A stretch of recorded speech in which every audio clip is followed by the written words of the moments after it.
Stay tuned. Hello everybody and welcome to my Twitch channel. My name is Paul Newman. Thank you very much for dropping by, and I can assure you now that the live stream will soon be starting. So please stay tuned. Hello everybody and welcome to my Twitch channel. My name is Paul Newman. Thank you very much for dropping by, and I can assure you now that the live stream will soon be starting. So please stay tuned. Hello everybody and welcome to my Twitch channel. My name is Paul Newman. Thank you very much for dropping by, and I can assure you now that the live stream will soon be starting. So please stay tuned. Hello everybody and welcome to my Twitch channel. My name is Paul Newman. Thank you very much for dropping by, and I can assure you now that the live stream will soon be starting. So please stay tuned. Hello everybody and welcome to my Twitch channel. My name is Paul Newman. Thank you very much for dropping by, and I can assure you now that the live stream will soon be starting. So please stay tuned. Hello everybody and welcome to my Twitch channel. My name is Paul Newman. Thank you very much for dropping by, and I can assure you now that the live stream will soon be starting. So please stay tuned. Hello everybody and welcome to my Twitch channel. My name is Paul Newman. Thank you very much for dropping by, and I can assure you now that the live stream will soon be starting. So please stay tuned. Hello everybody and welcome to my Twitch channel. My name is Paul Newman. Thank you very much for dropping by, and I can assure you now that the live stream will soon be starting. So please stay tuned. Hello everybody and welcome to my Twitch channel. My name is Paul Newman. Thank you very much for dropping by, and I can assure you now that the live stream will soon be starting. So please stay tuned. Hello everybody and welcome to my Twitch channel. My name is Paul Newman. Thank you very much for dropping by, and I can assure you now that the live stream will soon be starting. So please stay tuned. Hello everybody and welcome to my Twitch channel. My name is Paul Newman. Thank you very much for dropping by, and I can assure you now that the live stream will soon.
They're in the gate. And they're off in the Kentucky Oaks. Good beginning. Echo Zulu like a rocket out of the gate. Straight to the front. Ugiri's away well toward the inside, and she's up to join Echo Zulu. These two bias for the first time. Venti Valentine tucks in behind to be third. And then it's Hidden Connection toward the inside, running in fourth in the early stages. Desert Dawn comes out in fifth. Turner Loose is sixth. Nest is on the inside, seventh. And then it's Secret Oath 2 lengths farther back, racing in eighth. Goddess of Fire is ninth. Nostalgic toward the inside is 10th. Shahama's in 11th. Cocktail Moments on the outside of Kathleen O. They're together and they're already 12 lengths off the lead. The trailer is Candy Raid and the pace is sharp. 22 and 2/5 seconds down the backstretch here at Churchill Downs. And it is Ugiri in front, the leader by a length with 5 furlongs to go. Echo Zulu is stalking intently while second. Venti Valentine is right up and on this pace in third. Hidden Connection is tucked away fourth and toward the rail. Here comes Nest advancing down inside. She's fifth and within 2 lengths of the lead for the far turn. Also right there is Desert Dawn. Kathleen O is launching a bid from the back of the pack. Following that one too as they round the far turn. It's Ugiri in front as they come toward the top of the stretch. Secret Oath and Echo Zulu right there. Nest is crying out for racing men behind horses as they move toward the quarter pole. Kathleen O switches to the outside. Cocktail Moment is coming up the rail.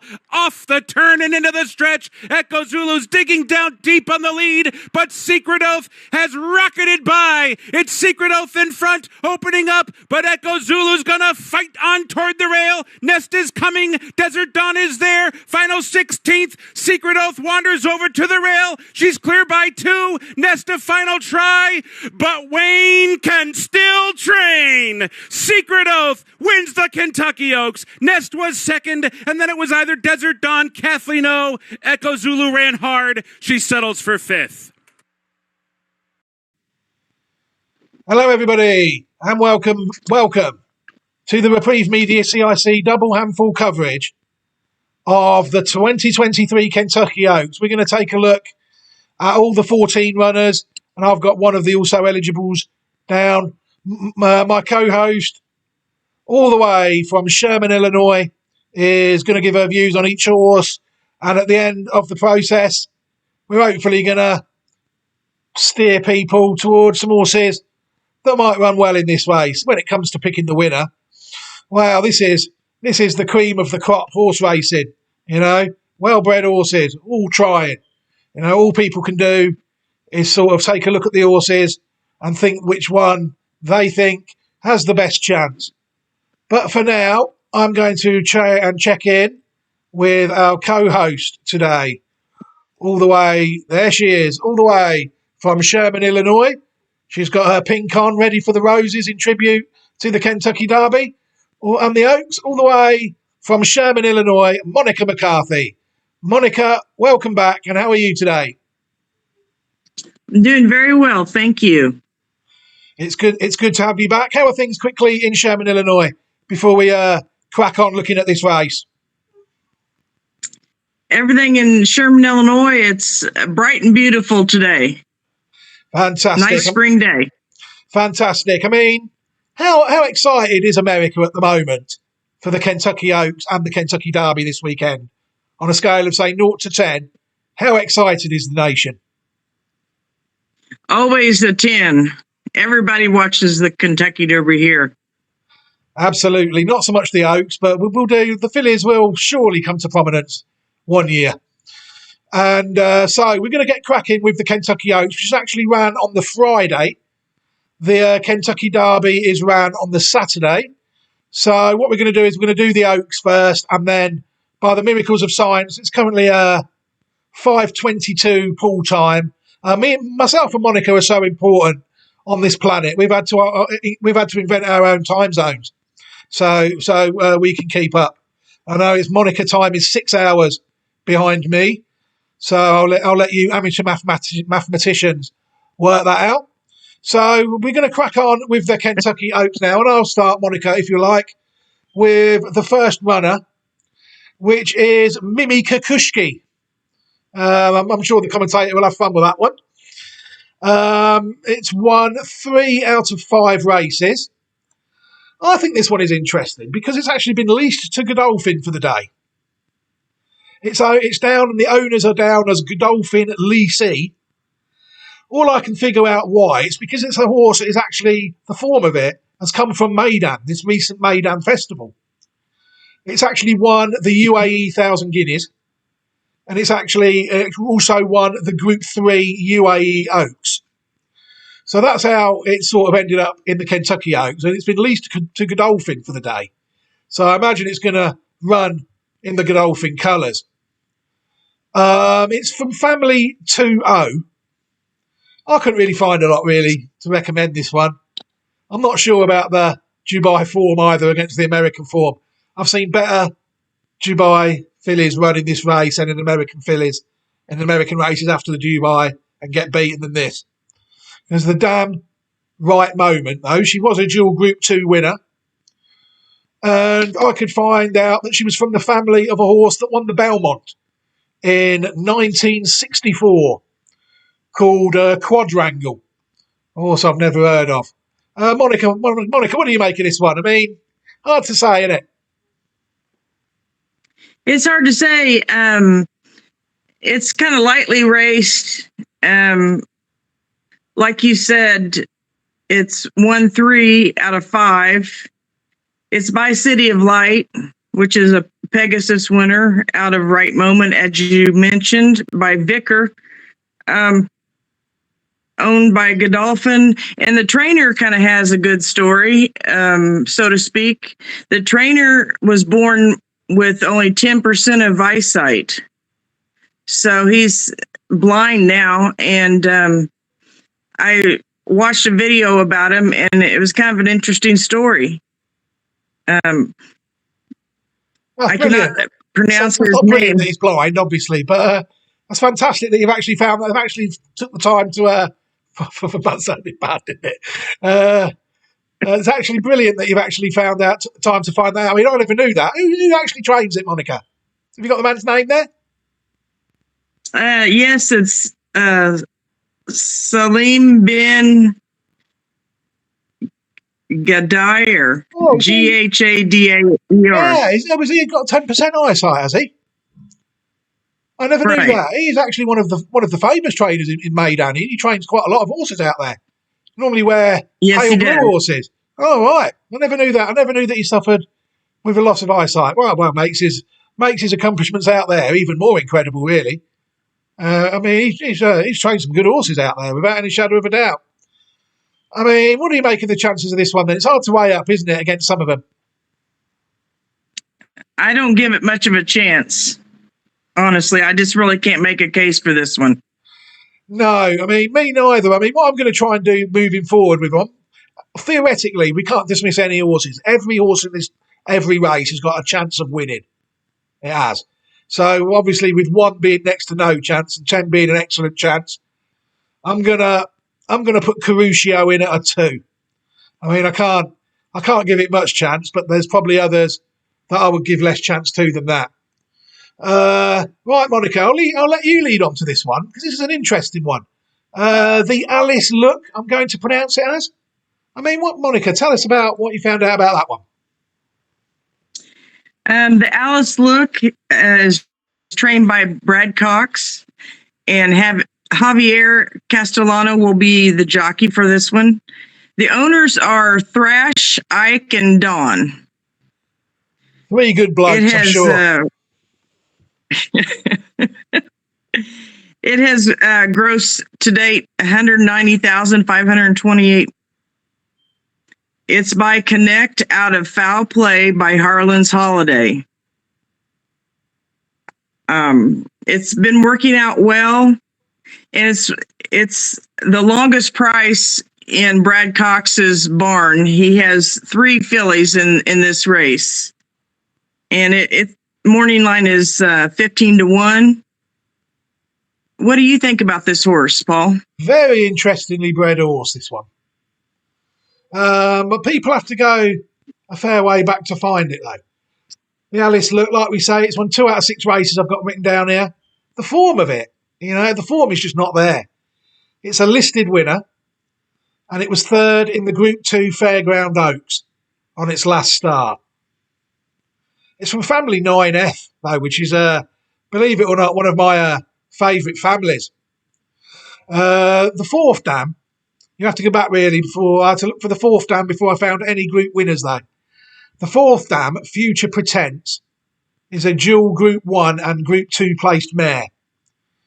And she is also the dam of a stallion I found that never really sired that many horses I could find.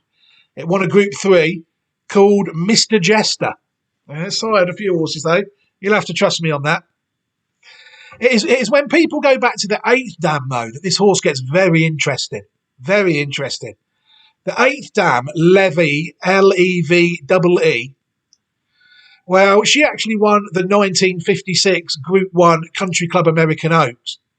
And the 4th dam that I just talked about, Future Pretense, was also second in that race as well. But that horse there, Levee, she is also the dam of the 1969 US Fillies Triple Crown winner, Shuvi. I mean, that's one of the most famous American fillies, wasn't it? Yes. She was also Shuvi, the champion older mare in 1970 and 1971. And Shuvi herself actually is the descendant of a classic winner herself, as she is the 4th dam of a dual Group 1 winner, including the Irish St Ledger aged 4 Strategic Choice. If people were to go back one more dam to a horse foaled in 1942 called Bortai, then it brings in so many horses, because Bortai is the 4th dam of the 1988 champion 3-year-old filly in Ireland. She actually won the Irish 1,000 Guineas, called a Trusted Partner.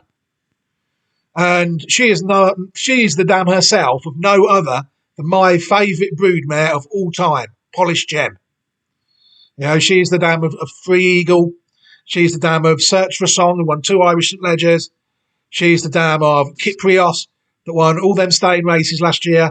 Top class producer in Ireland for Dermot Weld and the Moy-Glare stud. You know, she is also Bortai, the 5th dam of Sleepy Time, who won the UK 1,000 Guineas of 1997. And also for good measure, she is also the 4th dam of the Group 3 winning dam, Magnificent Style, who is probably one of the top 10 favourite broodmares of all time for me as well in the UK. She's the dam of Nathaniel, the Group 1 winner Nathaniel, who won the King George. And she is also the dam of the 2012 Irish Oaks winner, Great Heavens. You know, she's just a top-class producer. You know, in the UK, every horse was virtually black type out of Magnificent Style. She was the dam of Percussionist, horses like that as well. Very good family. But the form leaves it a lot to be desired. And people do have to go back to the 4th dam of this one to actually get somewhere with it. But if people go back far enough, and this horse could be decent. But the form of it don't indicate that it is, does it? I mean, I would probably have to give it, just on sentiment, 4 out of 10. There would be stronger candidates.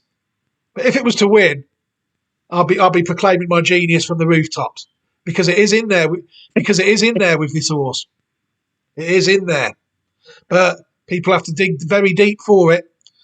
And the horse is probably going to peak on the day and put in a performance of his life one day to run up to that 9F pedigree. Hasn't done it yet in 6 starts. I don't know. It's a tough ask for it tomorrow, isn't it? But I like the pedigree of the horse. I'm not going to admit it. But the form of it's not there, is it? But will I be looking forward to it? Will I be looking forward to it going round? Of course I will. What do you make of the chances of it? I like how you said, it was, it could have the race of the lifetime, just like last year's Kentucky Derby. Yeah, but with Rich Strike. But the difference is there. I have not looked at the pedigree of the Rich Strike that deeply. I can't say whether it was in there to start off with, like I can with this one. Right. But yeah, I mean, these horses, the penny drops, everything is aligned for them. They get in the zone. They run the race of their lives.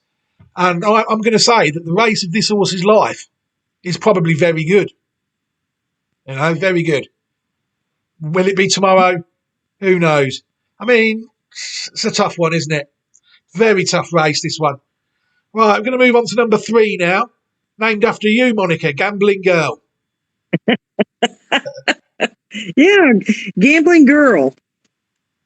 It's a New York bred, as many of the horses here are Kentucky breds. It's trained by Todd Pletcher and one of your favorite jockeys, Paul, Iret Ortiz Jr. It's owned by Mike Repol's stable. Oh, is it? It's gross $257,000. Pardon?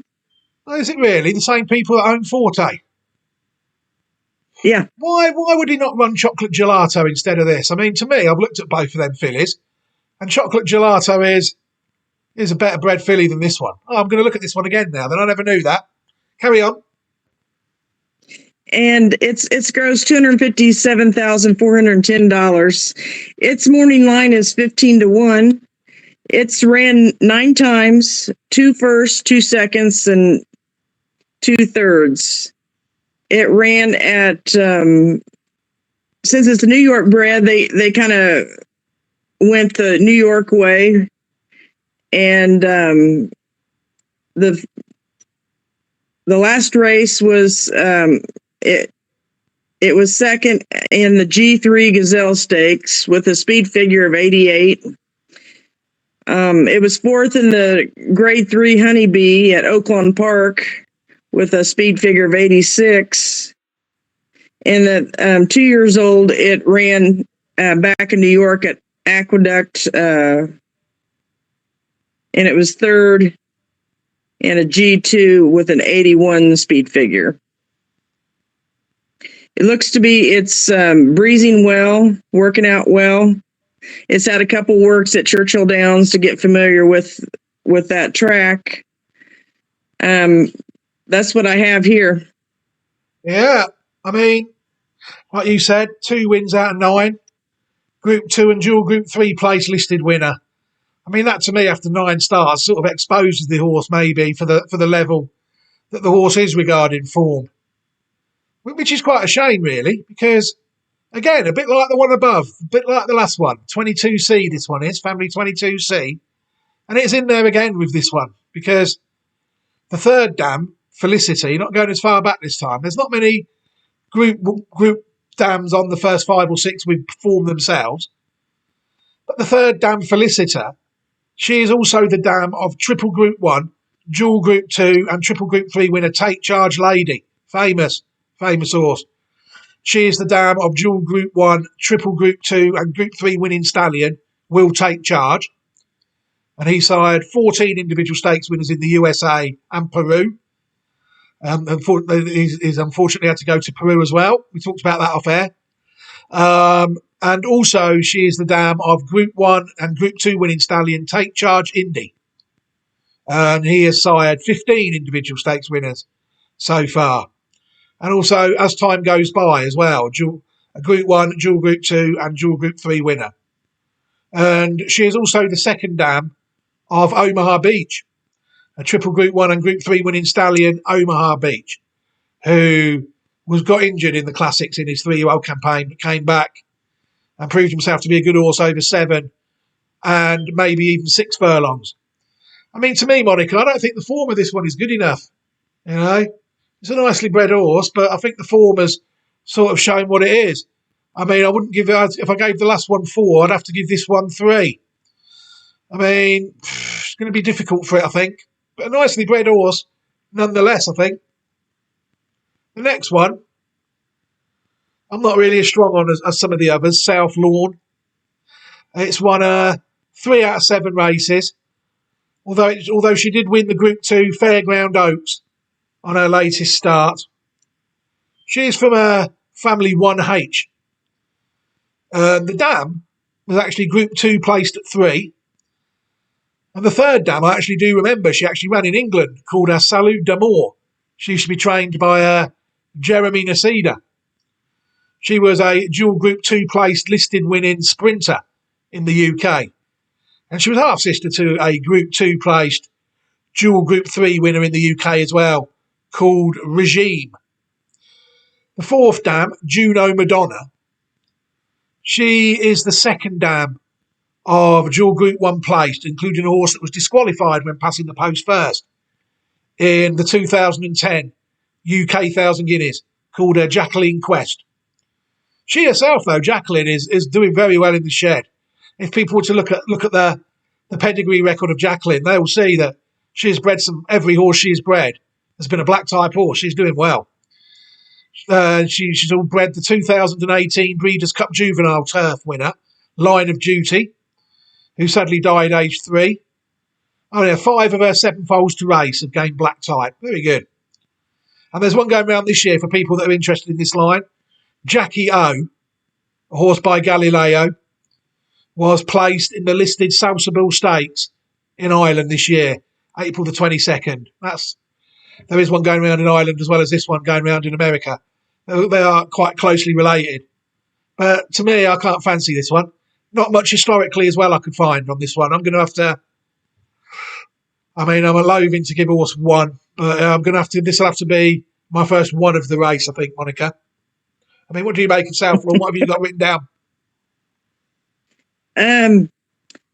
I did write down that at the Fairground Oaks, the G2, she came out with a speed figure of 102,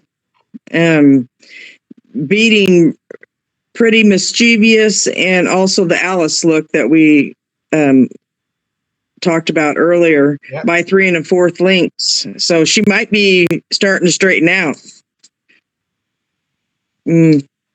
She's also her trainer's Norm Cassie, which is Mark Cassie's son,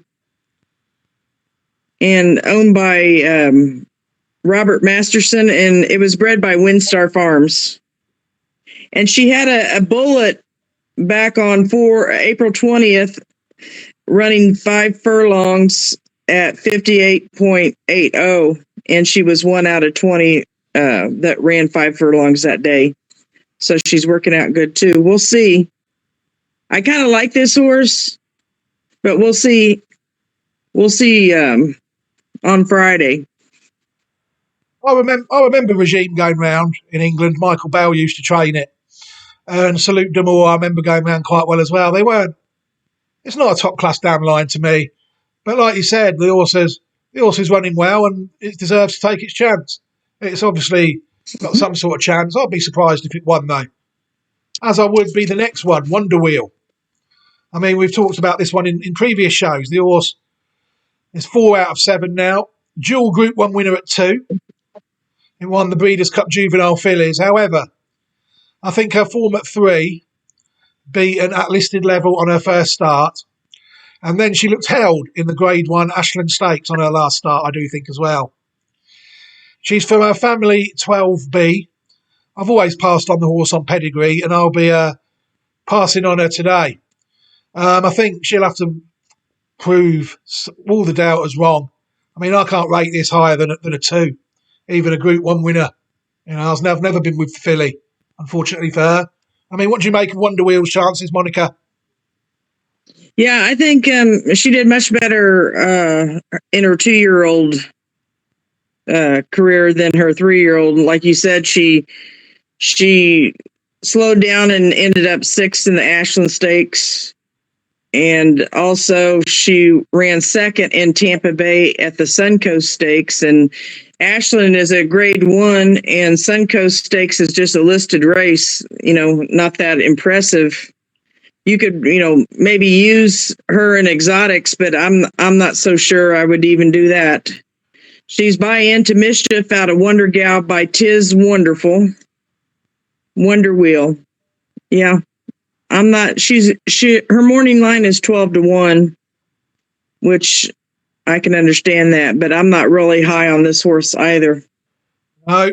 On to the next one, Botanical.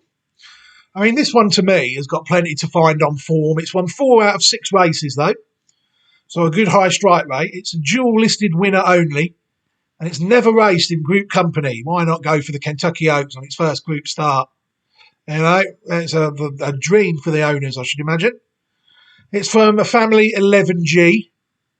I couldn't really find much really to persuade me that she was worthy of close scrutiny. The Dam Daisy, she was a Group 3 winner. The third dam was called Ratings, and she was Group 1 placed, Group 2 and Group 3 winner. The fifth dam, Port Royal, is where the family sort of started in America, really, because she actually won the 1971 Wellington Oaks in New Zealand. And obviously, breeders looking for Group 1 winners exported her to the US. Fifth dam is actually a Kiwi horse. So, I don't know. You know, the dams have proven that there is group form there. But to me, I think this horse has got plenty to find, and I have to give this a 1, Monica. I don't know about you. What do you make of Botanical? This horse here is the second of 3 for Brad Cox and the Oaks. She is on a 4-race winning streak. She's been working out good. She won the Bourbonette Oaks, which is just a listed race, on March 25th, and then she also won the Cincinnati Trophy Stakes, which is also just a listed race. She's only won the field with a Beyer speed of figure of 90. She's got good pedigree, but it's just not there for me on this one as well. No, I mean, Connections obviously got the horse in good confidence, like you say. It's putting a good winning sequence together. But this is a totally different ball game altogether. And although there is little bits in the pedigree that make me think that it could run well, you know, I'd be surprised if there wasn't many in here that proved to be a little bit better than her on the day. Wet Paint is an intriguing runner, really. Wet Paint has won 4 out of 6 races. She's a dual Group 3, and she's also a listed winner. I mean, this might sound bad, but me and Monica touched when we did the Ashland Stakes. There was not many Group 1 races for fillies. You know, I was looking to cover these trials. I said I'll do Group 2 and above. I've missed no end of well-bred Group 3 winners in the fillies. You know, so Group 3 classic trials for fillies is about the best there is, apart from 1 or 2 races. You know, Group 3, a dual Group 3 and a listed winner on her last 3 starts. So she's definitely heading the right way, but at a higher level than the last horse. She's from family 2D. And there's some very nice horses on here. The dam is Group 3 placed at 2. The second dam is a horse called Skylighter, and that actually won 2 Group 2 races. The fourth dam, Nastique, is a triple Group 1 and a triple Group 3 winner. I think that's right. That might be, I'm not going to question myself. Also, she is the dam of a Group 1 and 5-time Group 3 winner and stallion in Japan called Nobo True. And also a Group 3 winner, Thunder Kitten. She's the dam of a horse that actually finished 3rd in the Dubai World Cup when Trade O'Brien, called Catamountain. The fifth dam is a half-sister to the 1972 Eclipse Award champion sprinter, Cho Kroot. Never heard of the horse myself. And the 10th dam of the horse is Mother Goose, which brings in everything, really. Because Mother Goose herself is the third dam of Natalma. And Natalma is the dam of Northern Dancer. So that just really opens up everything to this horse, the possibilities, really. And the horse, regarding pedigree, the horse has already shown itself to be running at quite a high level, the Godolphin filly. I don't think anybody can dismiss this one, Monica. What do you think? I have to give this a solid. I like this horse. I have to give this a solid 7, really. I think. What about you? Yeah, she's won 3 in a row thus far. You mentioned she's Brad Cox trained, and this is the 3rd out of 3 of Brad Cox's horses today in this list here. Flavian Pratt is going to be her jockey. She's owned by Godolphin. She's bred by Darley. She's by Blame out of Sky Painter, by Street Cry from Ireland. I think she could be a win contender. I don't see too much problem with her at all. So I'm going to put, you're giving her a 7 out of 10. I think that's the highest score you've had so far. But I like wet paint. This is a sort of race where it'd be impossible to pick a 10 out of 10, I think. Because it's quite true. strong. Quite a strong race. But this one so far, I think, shows the credentials I'd want. Really, there is maybe we'll get through them eventually, and I might have a higher score than that somewhere along the line. I think. But it's not this one. Promiso America is the next one. Winner of 2 out of 4 starts. It did win the Group 3 Gazelle Stakes on her last start, which is a good form in its own right. It's from Family 9. Some of these ones without letters can be very difficult because they branched off them quite quickly. This is actually the line I looked at the other day, number 9, with Ponce de Jour in France. And I looked on the legacy page, and it was well. I can show people it. I think if it's open, is the page open? No, it isn't. But we'll do that another time. But basically, there's no horse on it in the last 300 years. It just sort of stops quite quickly from say 1600 to 1800. But so I did try and have a little look and try and see if I could find anything quite closely related. Whereas Ponce de Jour was very well bred. This one, not so much. The second dam is a half sister to a dual Group 1, dual Group 2, and 4-time Group 3 winner called Misdirection. I mean, that horse won some races. That's about the only one I could find, and I'm going to have to, unfortunately, give this one a 1 out of 10, Monica, unfortunately. I can't really make a credible case for it, unfortunately. Promiso America. What do you make of this one? Yeah, her morning line's 30-1. Her trainers, Ray Handel and Jorge Vargas Jr. will be riding her. Just to look at the pedigree, American Pharaoh out of Promised You Heaven by Unbridled Song got 2 great stallions there. I don't quite get where she's not. You'd think that she had a little bit better, but if you look, there's nothing there. The second dam was decent. Right. The second dam wasn't half decent herself, but she's a half sister to a horse that was good. The third dam is the dam of Misdirection as well. There's not much there. They sound good on paper. They're all out of, but they've not proven anything on the track. Unless I've missed anything, I can't have the horse, Monica. This one here, the next one, is actually one of mine.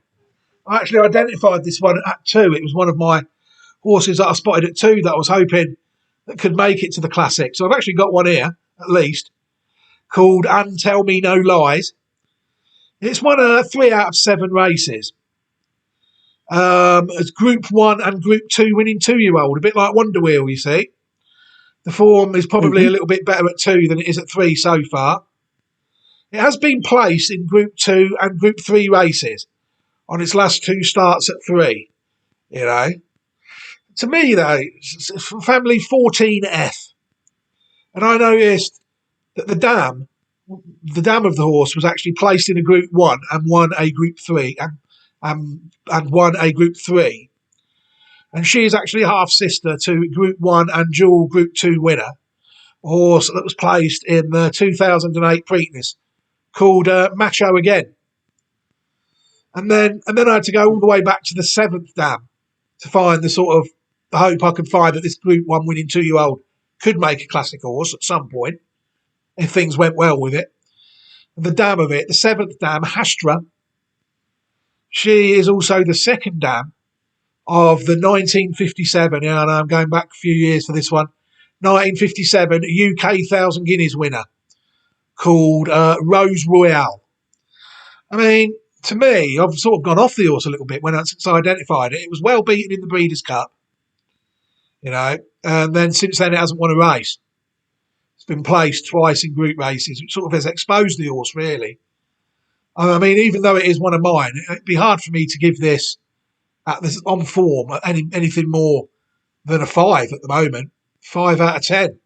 I mean, I wouldn't be surprised if it did beat a few of them, but I'd be as equally surprised if it beat all of them, if that makes any sense. What do you make of And Tell Me No Lies, Monica? I didn't really see much, just what I looked at. It's an okay horse, but nothing really strikes me spectacular with this horse. Yeah, it's got a good form at 2. That's about it. And then since Yeah, then, there is little glimpses in there though that suggest it's a sort of horse that if it was to win the Oaks, I'd be proclaiming my genius from the rooftops. I think because I don't think many people will have found it. But right. yeah, I identified it because it's only Group 1 winner at 2, and I was hoping it'd be a bit better bred than what it was. But I only had 5 or 6, and this one has at least tried to make the classics. So it's turned up. So will it prove to be good enough? Who knows? The next one, Flying Connection. I'm not sure I can have this one. It's won 4 out of 7 races. Triple listed winner though. Again, this time a bit like Botanical earlier, but again it's never raced at group level, so in it goes straight to the top level. This is from family 3N. The dam was quite good.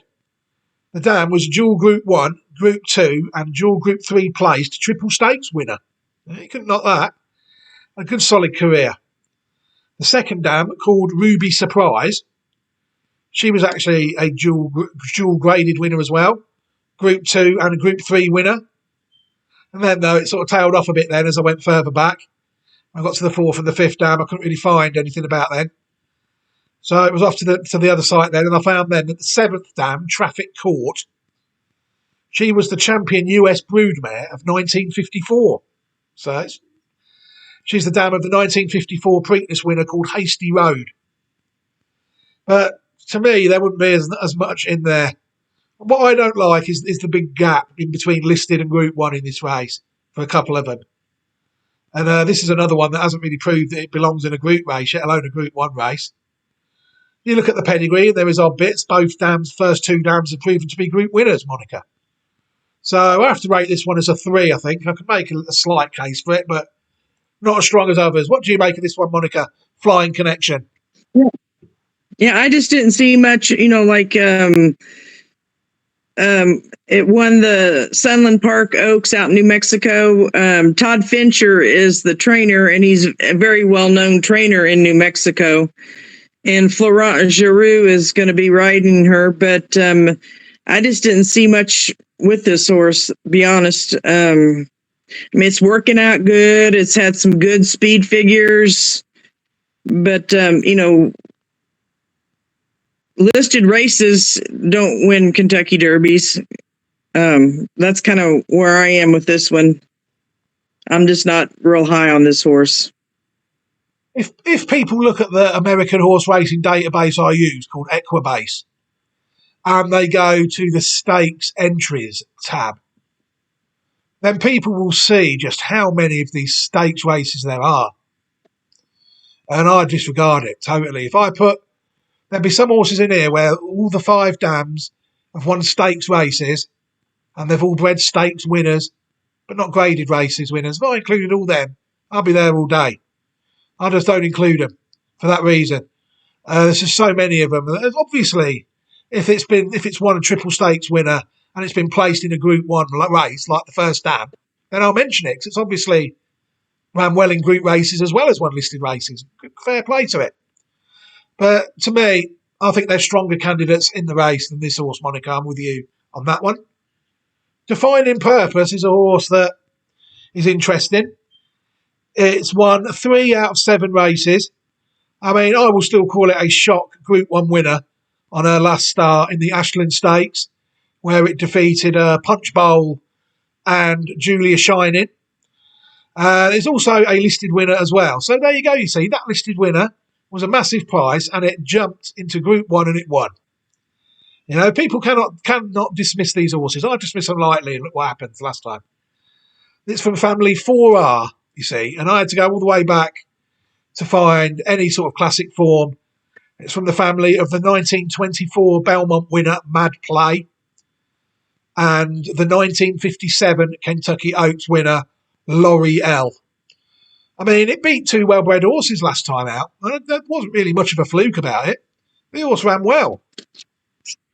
to me, as a Group 1 winner, I think they'll have been delighted to win that last time. They almost like they feel obliged to take their chance here, maybe, because they've won that race. And I can't give it any more. I'd probably give it a 1 last time. And it's obviously gone up to a 3 now. It's won a Group 1. But to me, the pedigree's just not there for me. Like it wasn't last time. The horse might have improved its form, but it's not improved its pedigree, has it? I can't. 3 out of 10 for me, Monica. What do you make of this one? I mean, I know you said last time that the trainer is very shrewd. Is it the same connections riding it? Brian Hernandez, I think, rode it last time. What do you think of this one, Monica? Yes. Kenny McPeak is the trainer, and Brian Hernandez Jr. rode this horse last time out at the Ashland Stakes. It's owned by Magdalena Racing, which is the trainer's wife, Sherry McPeak.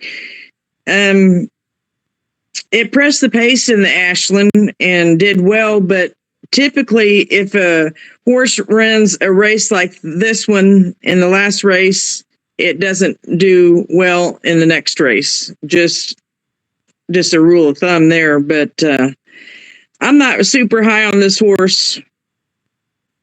No, me neither. I mean, you have to respect the horse. It's a Group 1 winner. But like you said, if Group 1 wins, for a horse to win multiple Group 1s, it has to be decent.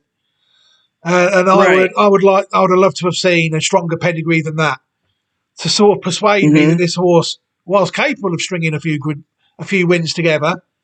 And the last Group 1 it won wasn't just a major upset on the day. I mean, this race will tell us a lot more. If this horse here can finish in the first 3 or 4 in this race, and having won the Ashland Stakes, then you'll have to say it's run well. It's a good horse. The next one, I think, could be interesting. This next one. Darth Vader is the name of the horse. It's won 4 out of 8 races, including the Group 2 Devona Dale Stakes 2 starts ago. And it has also won 2 listed races. It was 4th in the Gulfstream Park Oaks on its most recent start. This is an interesting horse, Monica. Well, interesting pedigree, this one. From a family 5J. Not one I was familiar with, really, until I looked at it. Oh, yeah, I am. This is actually one that we actually looked at last time. Remember we talked about one that was related to Seabiscuit in the last video we did? Well, this one here is very closely related to Seabiscuit. As I say, we'll get there in the end. The first 3 dams are all black type producers, all of them. The first 3 dams have all produced black type horses. The 4th dam, Queen of Song, she was actually a Group 1 placed, Group 2 and Group 3 winner. And she is also a half-sister to a very good stallion, a Group 1, Group 2 and Group 3 winning stallion called Cormorant. I mean, I'd never heard of the horse. It's actually sired 47 stakes winners, though. Very good horse. Wow. Yeah. The 7th dam, Swoon's Tune. She is also the dam of the 1973 Kentucky Oaks winner Bag of Tunes. Juddmonte horse, that was. Bag of Tunes. Must have been one of their first ones, unless they bought it after it had won on the track. Because Bag of Tunes is actually the 3rd dam of Arabesque. And Arabesque is a fairly good producer of Juddmonte horses in Europe. She won a listed winning dam herself. And she is the dam of stallions Showcasing. He has sired 63 stakes winners. And Camacho, who has sired 18 individual stakes winners. The 8th dam, Recess. It's one of these that gets better the further back you go. It's a sad indictment on modern breeders, this one. The 8th dam, Recess, is also the 3rd dam of the 1985 US Fillies Triple Crown winner called Mom's Command. Don't know if you've ever heard of that filly. Won the Triple Crown, it did. She is the dam of Grade 2 and dual Grade 3 winning former stallion Jonesborough. And that horse, Monica, is a horse you might have met, because Jonesborough also resides now at Old Friends Farm after being pensioned in 2022. He only sired 3 stakes winners, the old boy.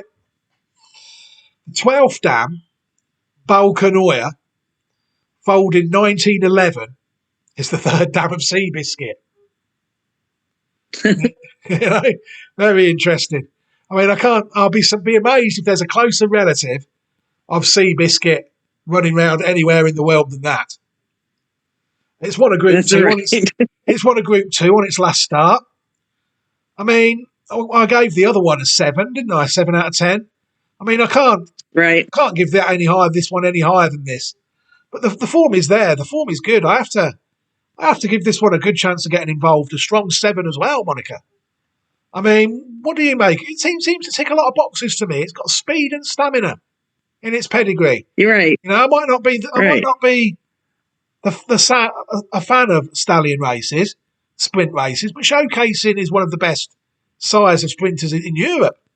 Camacho is okay. You know, Arabesque has bred some other nice horses than that. And it's a decent Juddmonte family, that is. And you go back to horses like that have won in America in the past, you know. You've got Eclipse winners there. You've got Styles of 47 Stakes winners. You've got Kentucky Oaks winners, you know, being side on the line. Seems to tick a lot of boxes to me. I'm going to have to give it 7 out of 10, Monica. What do you make of this one? Dorth Fader. I like this horse. Yeah, I like this horse too. It's by Gervin. I think Gervin was a Florida bred as well. Out of Hardcore Candy by Young Naguska. Yeah, like you said, it won the Gulfstream Park Oaks G2. I can't put my finger on it, but I like this horse. Yeah, I mean, it's an interesting horse, definitely. I mean, who trains it? Who's going to train it and ride it on the big day?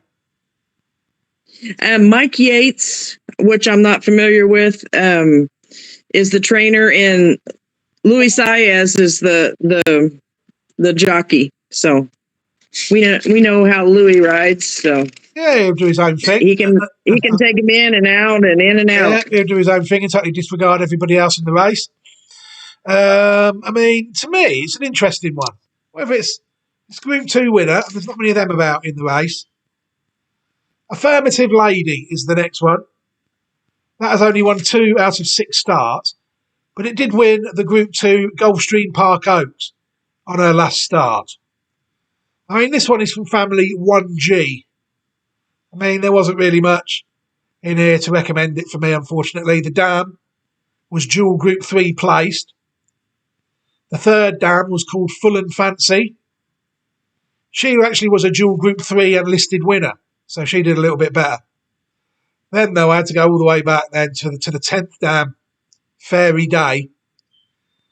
And she is also the 4th dam of the 1981 Belmont and dual Group 3 winning former stallion Summing, Summing. Can't remember the horse.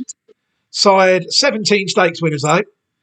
But to me, I'd have to give this probably a 2 out of 10, Monica. It's not one that I'd be that strong on. What about you?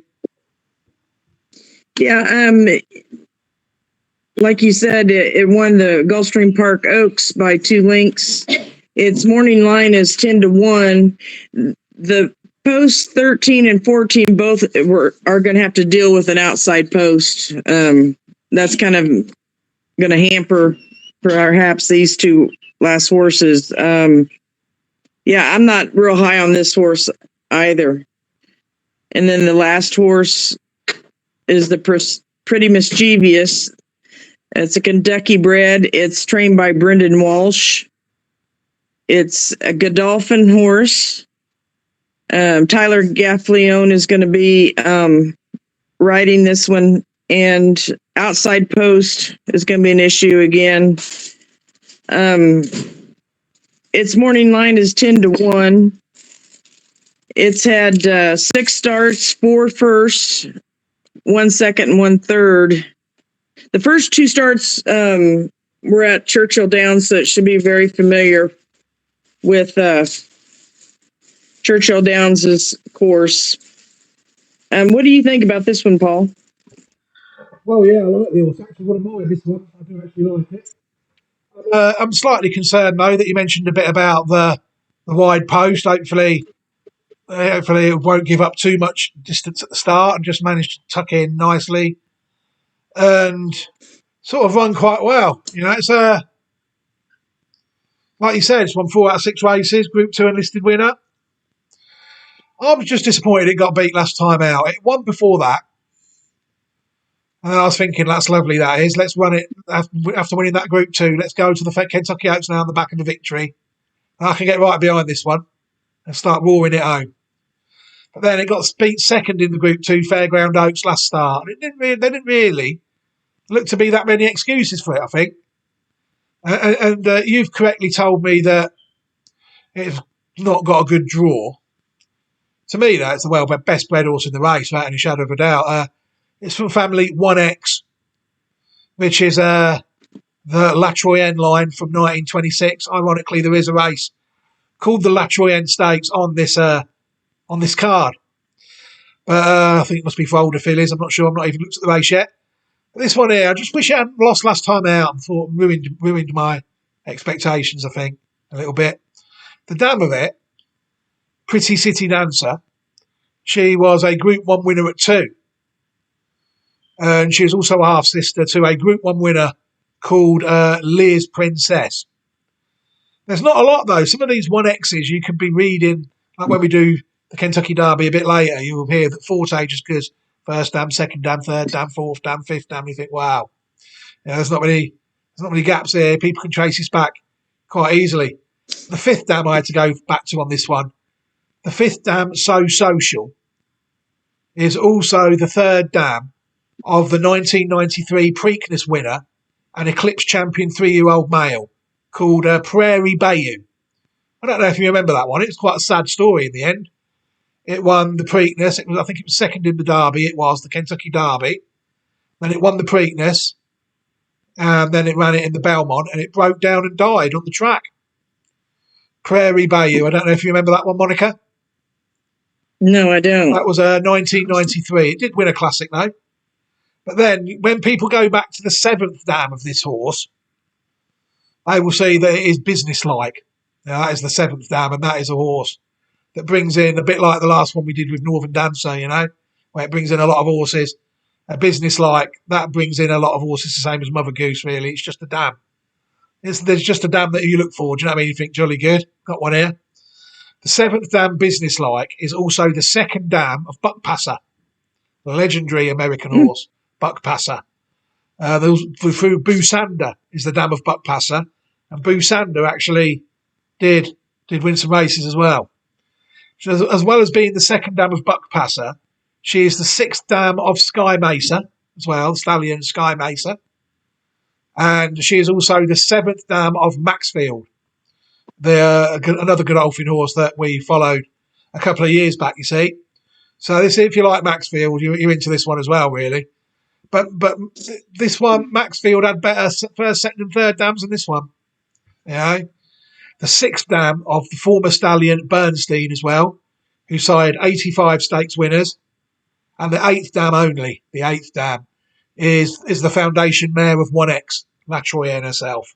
And what a superbly bred horse this is. Just a shame it's got a bad draw. It's just a shame it's lost last time out. I can only give it a 7, Monica, I'm afraid, with these circumstances. But I do like the horse without any shadow of a doubt. What do you make of the chances of the horse on the day? Wonderful breeding. Wow.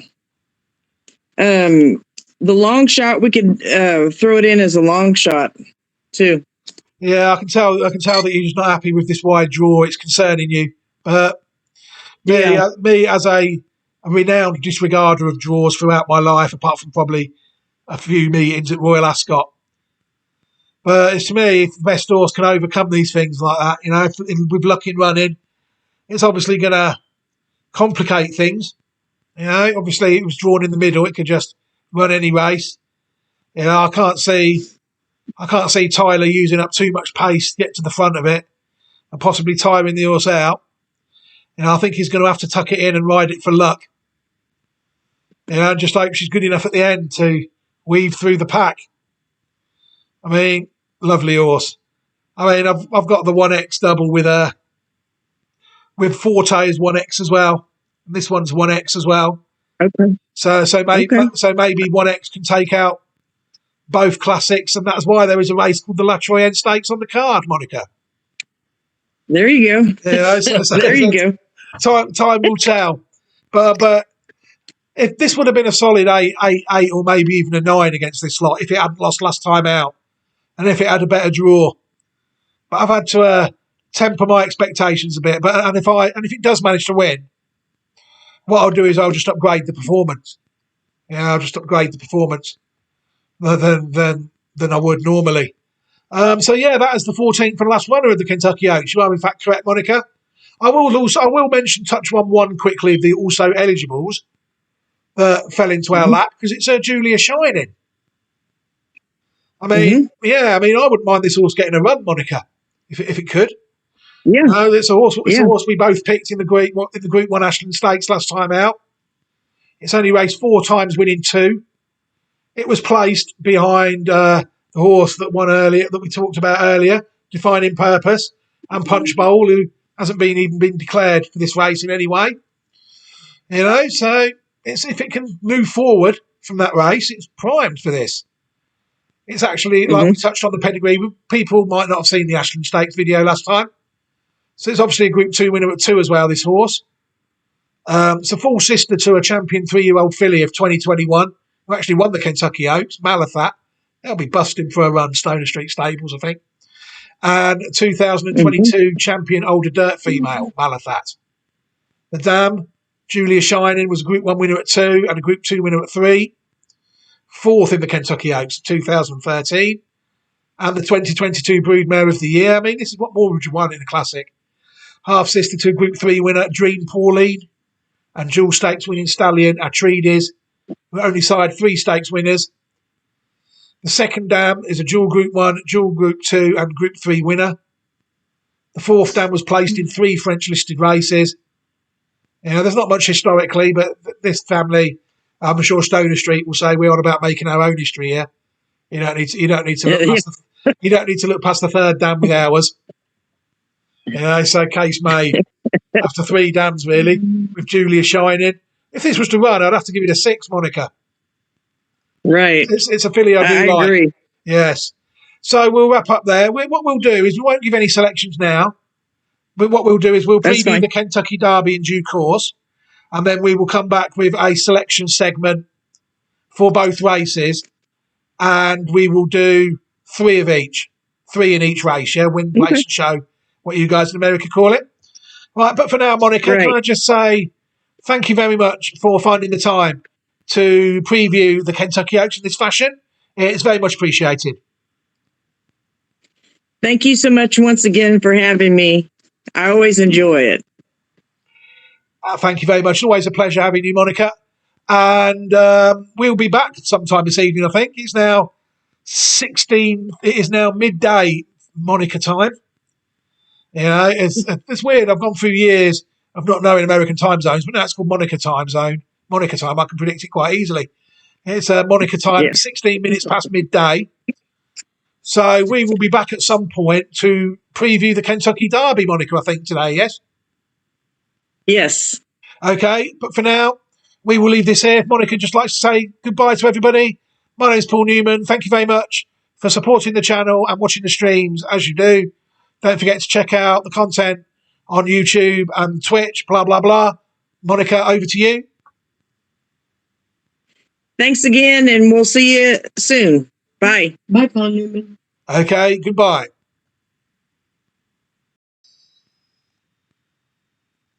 Hello, everybody, and welcome back. Right, we've got some selections for you now, boys and girls, ahead of the Kentucky Oaks on Friday and the Kentucky Derby on Saturday.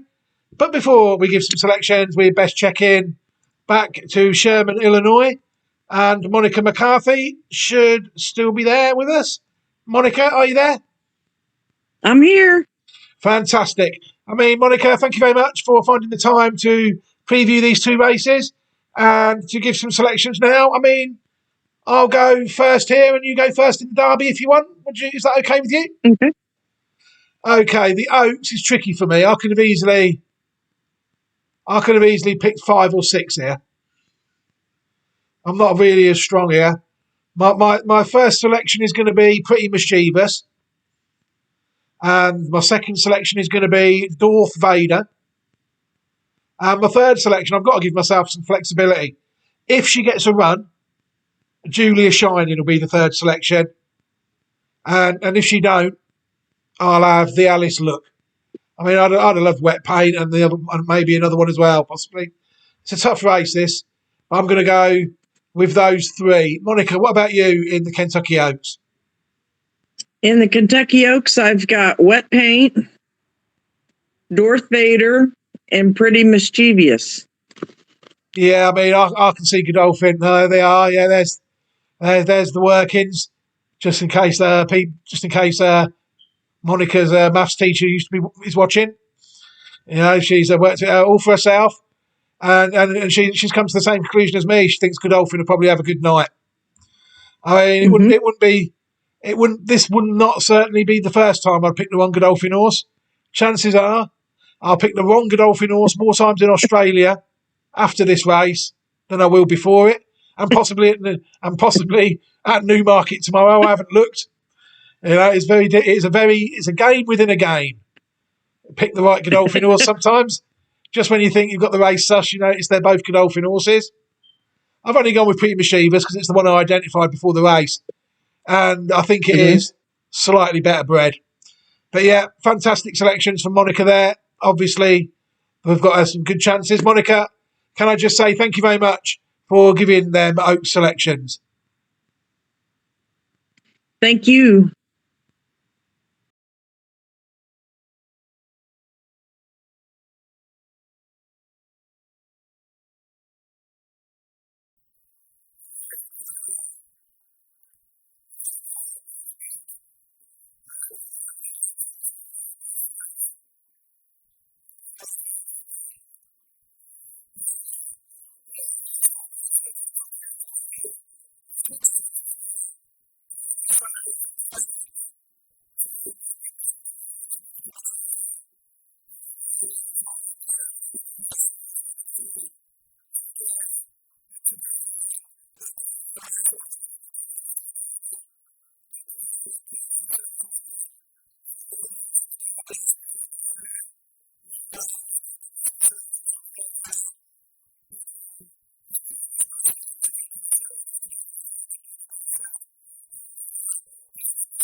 Goes back in.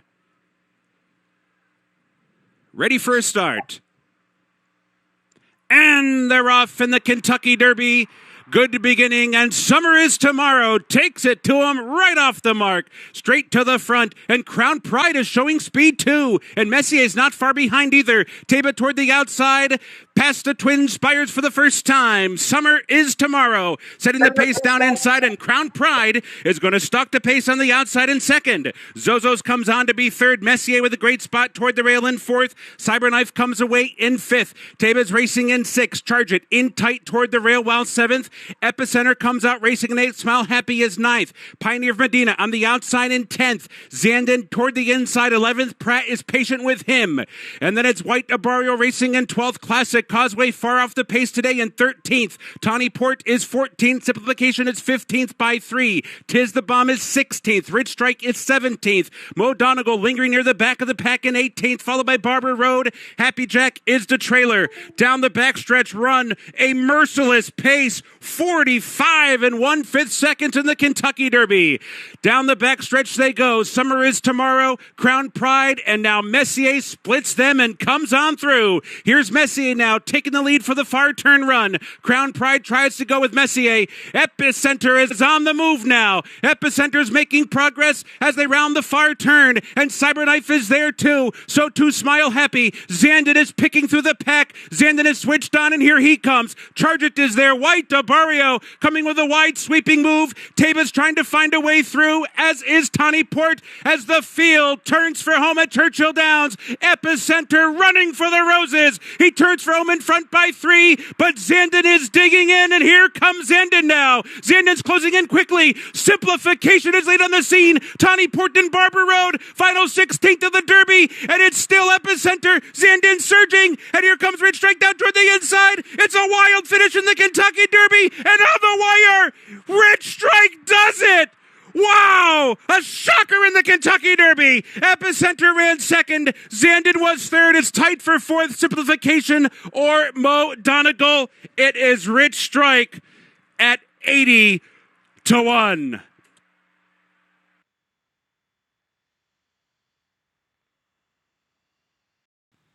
Hello, everybody, and welcome back. We are here again to preview the Reprieve Media CIC Double Handful US Classic Part 2. Myself and Monica McCarthy previewed the Kentucky Oaks earlier today. It's now coming up to 9 p.m. here in the UK, and we're going to take a look at the Kentucky Derby, which is also at Churchill Downs. But before I do that, we need to check back in with Sherman, Illinois, and make sure that our co-host, Monica McCarthy, is fine and dandy and ready to go. Monica, oh, there she is. Monica, how are you today? Okay. Fantastic. Fantastic. Can I just say thank you very much for finding the time to do this Kentucky Derby preview. It is very much appreciated. Right, before we start, just the Kentucky Derby is, say you had to rate the top 10 American sporting events in any sport in the year, where you got Super Bowl, World Series, Stanley Cup, NBA playoffs, college football. Where would the Kentucky Derby fit in that? Would it be high up? It'd be high up, yes. Yeah, so really this is a massive sporting event, yeah, is what we're saying that's happening in America this coming weekend, yes? Most definitely. Fantastic. So I'll let you lead the way this time. What about number 1, Monica? Hit Show. Hit Show. It's a Kentucky bred. The trainer's Brad Cox with Manny Franco, the jockey. And this one is owned and bred by Gary and Mary West. And we know them from previous horses they've had. This horse is by Candy Wright out of Actress by Tappet. We've got a few of those in there. Tappet. This morning line for Hit Show is 30-1. And it was second in the Wood Memorial. And I frankly think that the Wood Memorial was one of the better Derby prep races. At the end, towards the end of the race, there were 4 horses abroad fighting for number 1, and I really enjoyed reviewing that race. It also won the Withers is a grade 3, and it was second in the Wood Memorial, just by a head.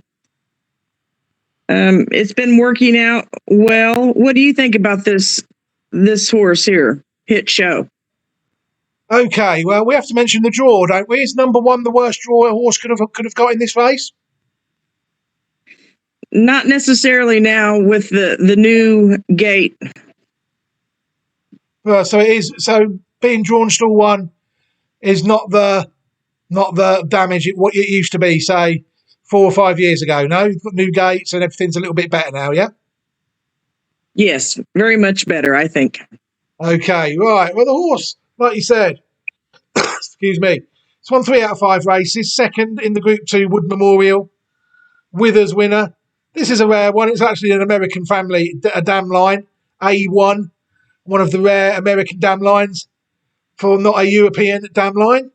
The dam actress was quite good, wasn't she? She was Group 2 and a Group 3 winner. The second dam, Milwaukee Appeal, was a dual Group 1 and dual Group 2 and Group 3 placed. But then I had to sort of, I couldn't find a lot then until I got to the 9th dam. The 9th dam, Ringlets, is also the 4th dam of the 1971 Horse of the Year and Champion filly, age 3. And it was also won the Alabama Stakes. And that filly was called Laurie's Dancer. Laurie Dancer. I don't know if you've heard of that one. To me, I don't know about it. I don't necessarily think this one, there's going to be a lot of 3s and 4s and 5s here given by me in this race. There's a lot of them that I could make a slight case for, but I'd be surprised if it was good enough. And I'm going to give this one a 3, I think. I mean, Monica, what do you make of the chances of this one? And then you can go on to number 2 then if you want. Kind of lightly raced, only been in 5 races. I don't really think that high of this horse. Let's look at the number 2 horse is Verifying. It's another Kentucky bred, another Brad Cox trained horse. Tyler Gaffleone will be on it. It's by Justify out of Diva Delight by Repent. It's owned by the kind of the Coolmore group. It was second by it lost by a head in the Toyota Grade 1 Bluegrass. It was 4th in the Rebel Stakes, a Grade 2. And it was 6th in the Breeders' Cup Juvenile. The morning line is 15-1. I kind of like this horse. I mean, it's ran 6 times, had 3 firsts, a 2nd, and a 3rd. What do you think about this horse? Well, yeah. I mean, I can see why you like the horse. It's actually one of my horses. I actually identified this one at 2 as well. Before the Breeders' Cup, I was hoping it'd be some sort of classic horse, and they've done well. Well, they've scraped in, haven't they? Let's be fair. It's won 2 out of 6 races, like you said. Group 1 placed at both 2 and 3. So it seems to be holding its form quite well, but it's not won a pattern race yet, Monica. It's not won a group race or a listed race or anything. That's the only thing that would worry me about this horse. It's won a maiden and it's won a claimer. But yeah, like you said, it ran well in the Breeders' Cup, I thought as well. It ran a decent enough race that day behind Forte and them. Family number 21. This one is back on the European bloodlines now. It is actually a half-sister to 6-time Group 1 winner and 2019 Eclipse champion, older dirt female, Midnight Bijou, this horse. Yeah, Midnight Bijou, a legendary mare of American racing who's not long retired. So they'll be looking to get this one to stud, I think. You know, whatever. It's been Group 1 placed at both 2 and 3. You know, the dam of it was a Group 3 winner. And I looked at number 21. on the Legacy site, and seems to have died out this century, really. There really seem to be a lot on it. 21. I had to go a fair way back. Midnight Bijou was about the only good horse I could find on it. I'm sure people at Coolmore will say, oh, like earlier with Stoner Street, oh, we're on about starting our own bloodlines. So if they've got a Group 1 placed Heart Justify side, Triple Crown side winner, half sister to Midnight Bijou, you'd think that some stallion farmer want to stand that and try and get some little baby verifyings about somewhere. Regarding this race, I don't know. I was more impressed with it on the last start than the first start. The first start, it looked slow.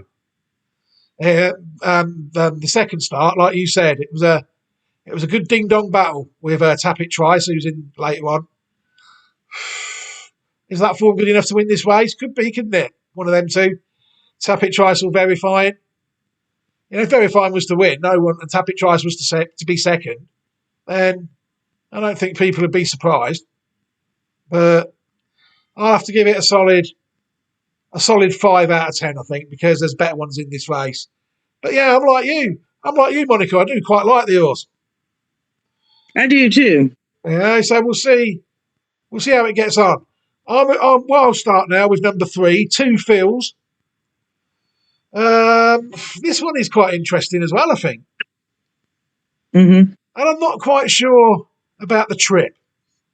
I think they might be stretching the stamina a bit here. 1 mile, 1 and a bit furlongs, whatever it is out there. So it's won 4 out of 8 races. Done very little wrong. Dual Group 3 and listed winner. So it's already won 3 pattern races. It won the Jeff Ruby Stakes on its last start.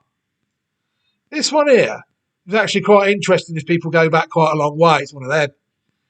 It's actually from family 16H. The first dam, was placed in 2 Group 3 races. But then I had to really keep digging then until I got back to the Second World War, really. 9th dam, War Plumage, won the 1939 Country Club American Oaks. She is also the 7th dam of Barbaro. You remember Barbaro sadly got injured that time? Yes. Yeah, well, that dam there, War Plumage, is the 7th dam of Barbaro, who won the Kentucky Derby in 2006. The 10th dam, War Feathers, is also the 5th dam of the 1965 UK Oaks winner, Long Look. That's a bit of stamina there, I suppose. And she's also the 9th dam of 4-time Group 1, including the 2011 Irish 1,000 guineas over a mile, Misty for Me. And she is a very good producer, she is, of Coolmore. She's bred some good horses for Coolmore in the last 5 or 6 years. US Navy flag, triple Group 1 winning stallion for them. And also a triple Group 1 winning mare called Roly Poly that won 3 Group 1 races a couple of years back as well. She's also the 8th dam of the 1999 champion 2-year-old of Europe, also owned by Coolmore at the time. It won 5 out of 5 races and then got injured, called Vasiliev. That side, 29 individual stakes winners. To me, it's a speed horse all day long. I remember Roly Poly running. She was always towards the end of the race. US Navy flag was a bit of a sprinter. Vasiliev was a bit of a sprinter. Well, a 2-year-old. No one really knew what he was at 3 because he never raced. I mean, to me, I don't know, this one could be a bit quick. If this one's going for the coming down the stretch, challenging, I think it might need quite a fast horse to outrun it if the race becomes tactical and it becomes a bit of a sprint. Don't normally happen in America, that though. But it's a sort of one that if they all called round and it turned into a 2-furlong sprint, it might have a good turn of foot, this one. I've never seen the horse run personally, but looking at the pedigree, I'm thinking, yeah, I can see how this horse could have a turn of foot. One I've not seen enough of really with my own eyes to recommend any higher, considering the opposition, than 5 out of 10. But yeah, it's a nice horse, Monica. What do you make of Two Fields? What have you got on that one? Yeah, I like this horse too. It's by Hard Spun out of Miatori by General Quarters. General Quarters was one of my favorite horses Oh, back in the late 2000s. It's 12-1 on the morning line. I think you could use it in some exotic picks. yeah. Maybe come out. It's got the sort of form that if it wasn't in the first 7, I'd probably be quite disappointed that it ran quite badly. It's the sort of horse Right. I expect to run all right. But then again, if it was, say, 4th or 5th at the start and they come into the straight and it got a bit tired and they all went past it at the end, I wouldn't be surprised either. Because it's, to me, I don't know, it looks to me as though it could be a miler or something more than the classic trips, looking on the pedigree. But yeah, it's a nice horse, isn't it? Very nice horse. Yeah. We'll move on to number 4 then, Monica. What do you make of this one? Confidence Game. Confidence Game.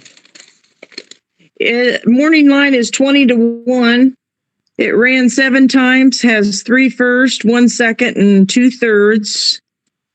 It's trained by Keith DeSormo and jockey is Jimmy Graham. The owners are Don't Tell My Wife Stables. It was first in the G2 Rebel Stakes and had a third in the G3 Lecomte Stakes. It's been training well. It's by Candy Ride out of Iblosonte by Bernardini. Is a half sister. The dam is a half sister to Zenyatta. Exactly. What do you think of that? Éblouissant. Éblouissant. Éblouissant. That's what I'm saying. That's what makes this horse a fascinating contender. Because the way I pick my horses, I've talked about it before, I'm always looking for potential in horses. What can a horse do? What potential has this horse got in it? This horse is very closely related to arguably one of the best US dirt horses in history. So, and it won last time out a trial, the Group 2 Rebel Stakes. You know, they've not run it since. They've not got it beat. You know, those who listened to Pretty Mischievous last time out, as I say, they managed to get that beat, didn't they? In its next start. This one, if this one's getting beat, it's getting beat in a classic next time out. No, not in an effing trial like Pretty Mischievous. I mean, Godolphin don't make many mistakes, but this one here, you have to say it must have some sort of a chance, Monica. Zenyatta, I'm looking at my notes now, won 19 of her 20 races. She only ever got beat once. That's incredible. And Zenyatta also had a half sister that won 3 Group 1 races herself, and also a Group 2 called Balance. You know, Zenyatta wasn't a one-off. Like you say, the 5th dam, Mrs. Peterkin as well. She's the dam of the 1977 Kentucky Oaks winner, Sweet Alliance. You know, all this is family 4R. And Sweet Alliance, this is interesting. So this is how good Zenyatta was at the time. Sweet Alliance is the dam of a horse that won the 1983 Irish Derby.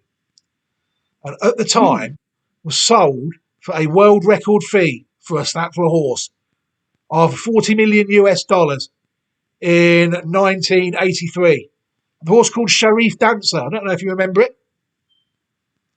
But they paid a lot of money for it. Only side 32 stakes winners. Well, I say only, it's quite a lot, I suppose. Side 32 stakes winners before dying in 1999.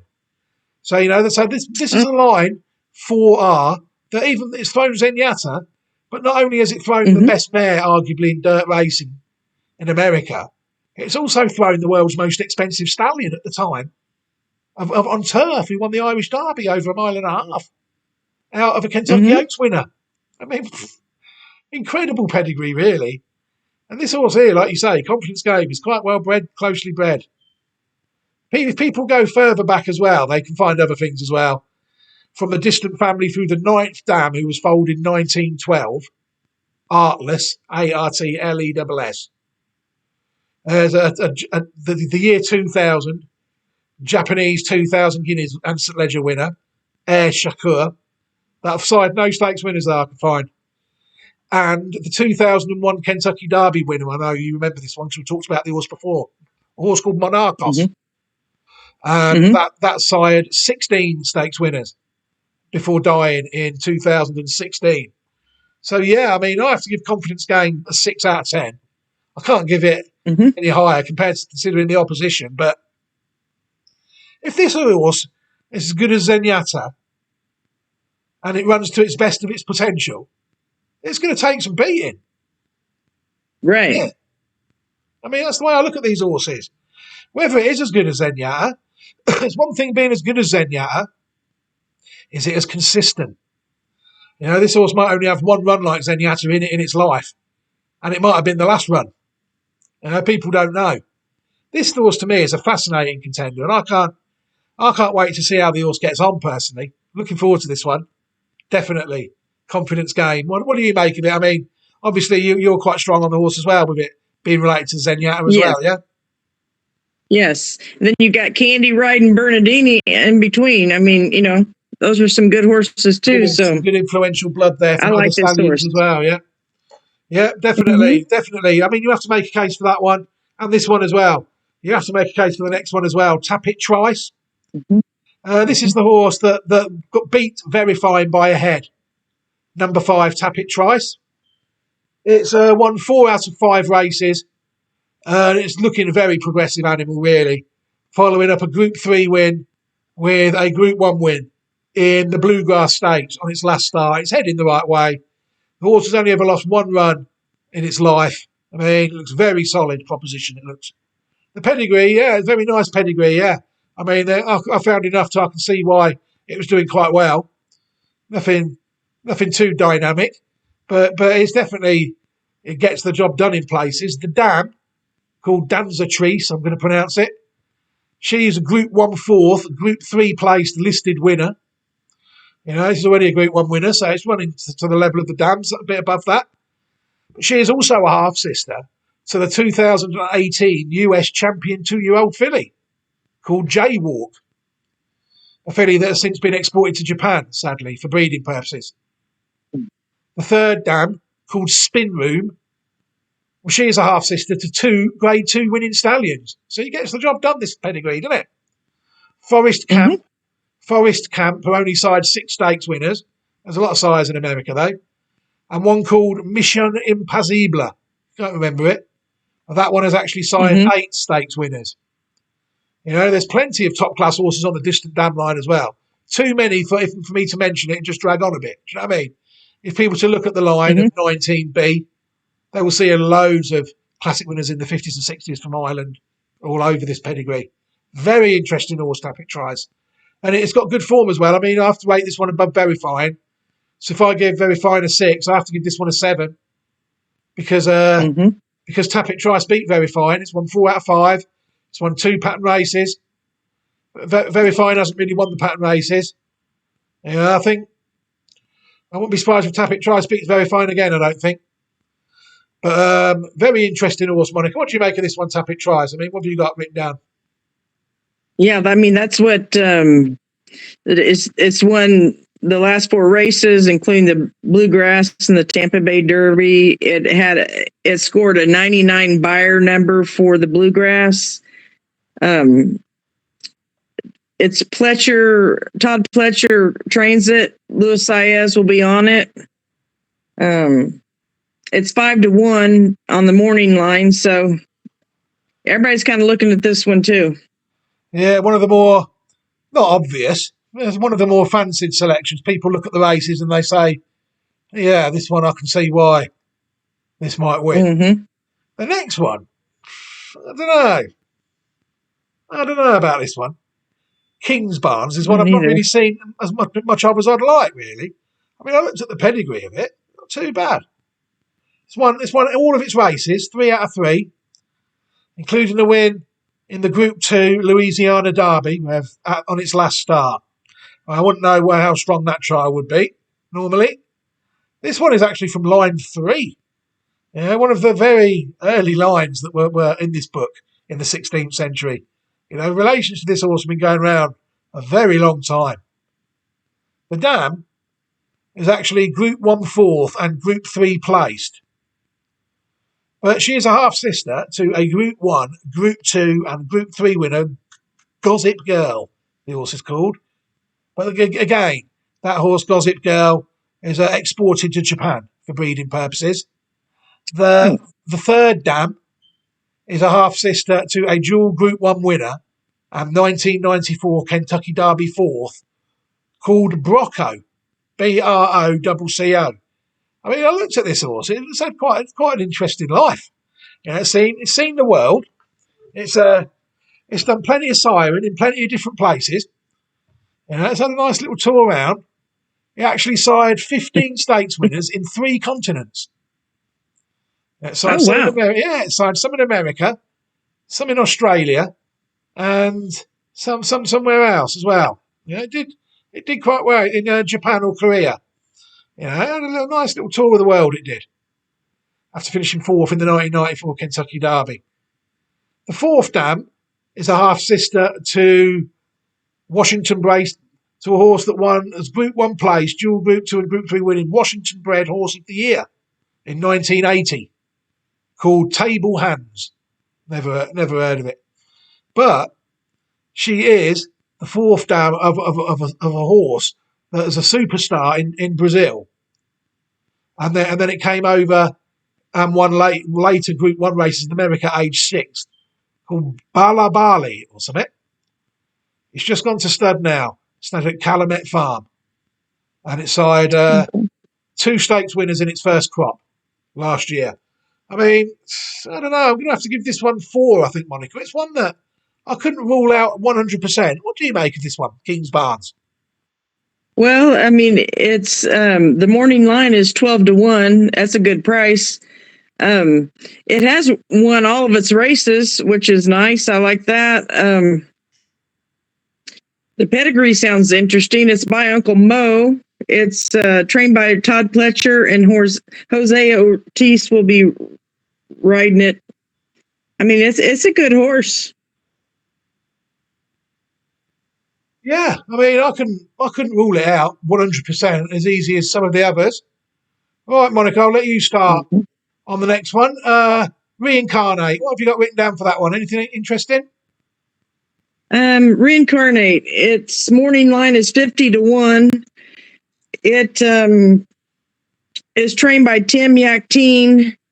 But I think this horse itself was not a bad Bob Baffert horse. It was actually Tim Yakteen's horse this time. I know we had discussed some of the other horses that were Baffert trained, but this one actually is his. John Velasquez is going to be riding it. It's by Good Magic. It's raced 7 times, 2 firsts, 3 seconds, 2 thirds. In the Rebel, it had a treble trip. It was 3rd in the Rebel and 3rd in the Arkansas Derby. What do you think about this one? I couldn't possibly be as strong on this one as some of the others. You know, it won the Group 3 Sham Stakes, like you said.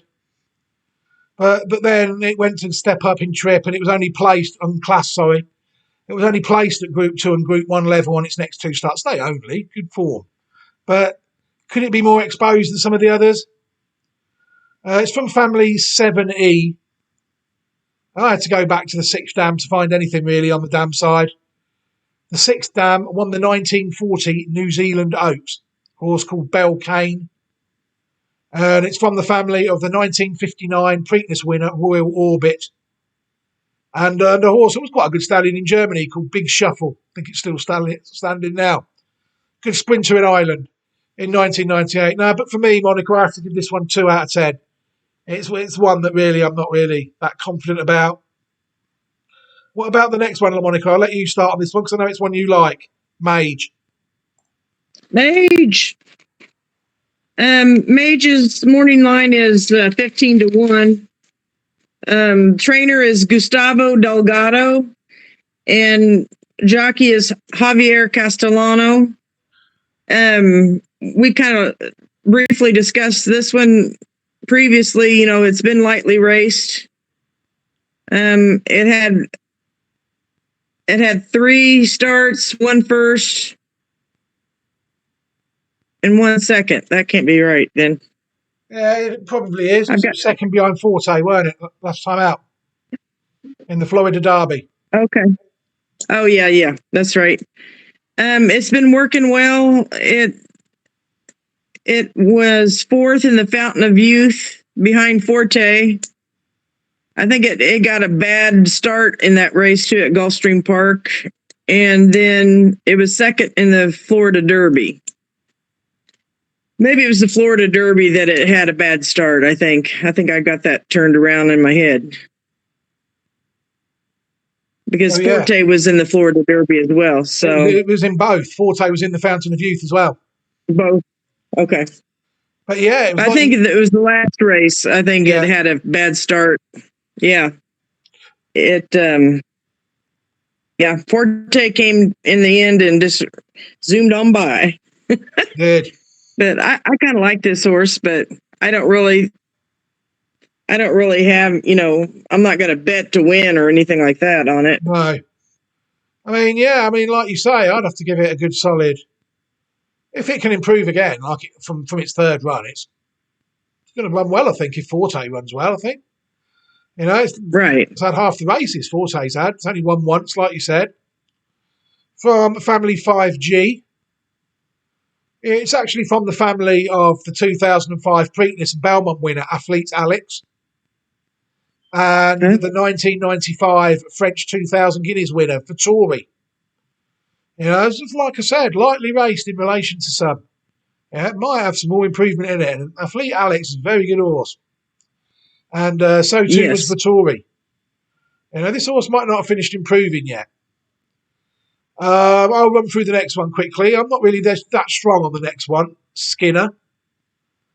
What did I give Mage? I have to give Mage a 5, definitely, without any shadow of a doubt, at least. Skinner. That's what I hope the commentator says if he's a Simpsons fan, as he calls that one. Skinner's only won 1 out of 6 races, but he was placed in the 3rd in the Santa Anita Derby on his last start. He was also placed on Group 1 level at 2 as well. Similar form profile to Verifying, really. He wouldn't be as well bred as Verifying to me. I couldn't find as much. The Dam Winding Way was a Group 3 winner. She is also a full sister to a Triple Two Group 2 and a Group 3 winner called Cow-Eye Kate. I couldn't really find much historically either. I'd have to give this one a 1 out of 10, I think, Monica. It'd be one of the more surprising winners, I think. Monica, what do you make of this one, Skinner?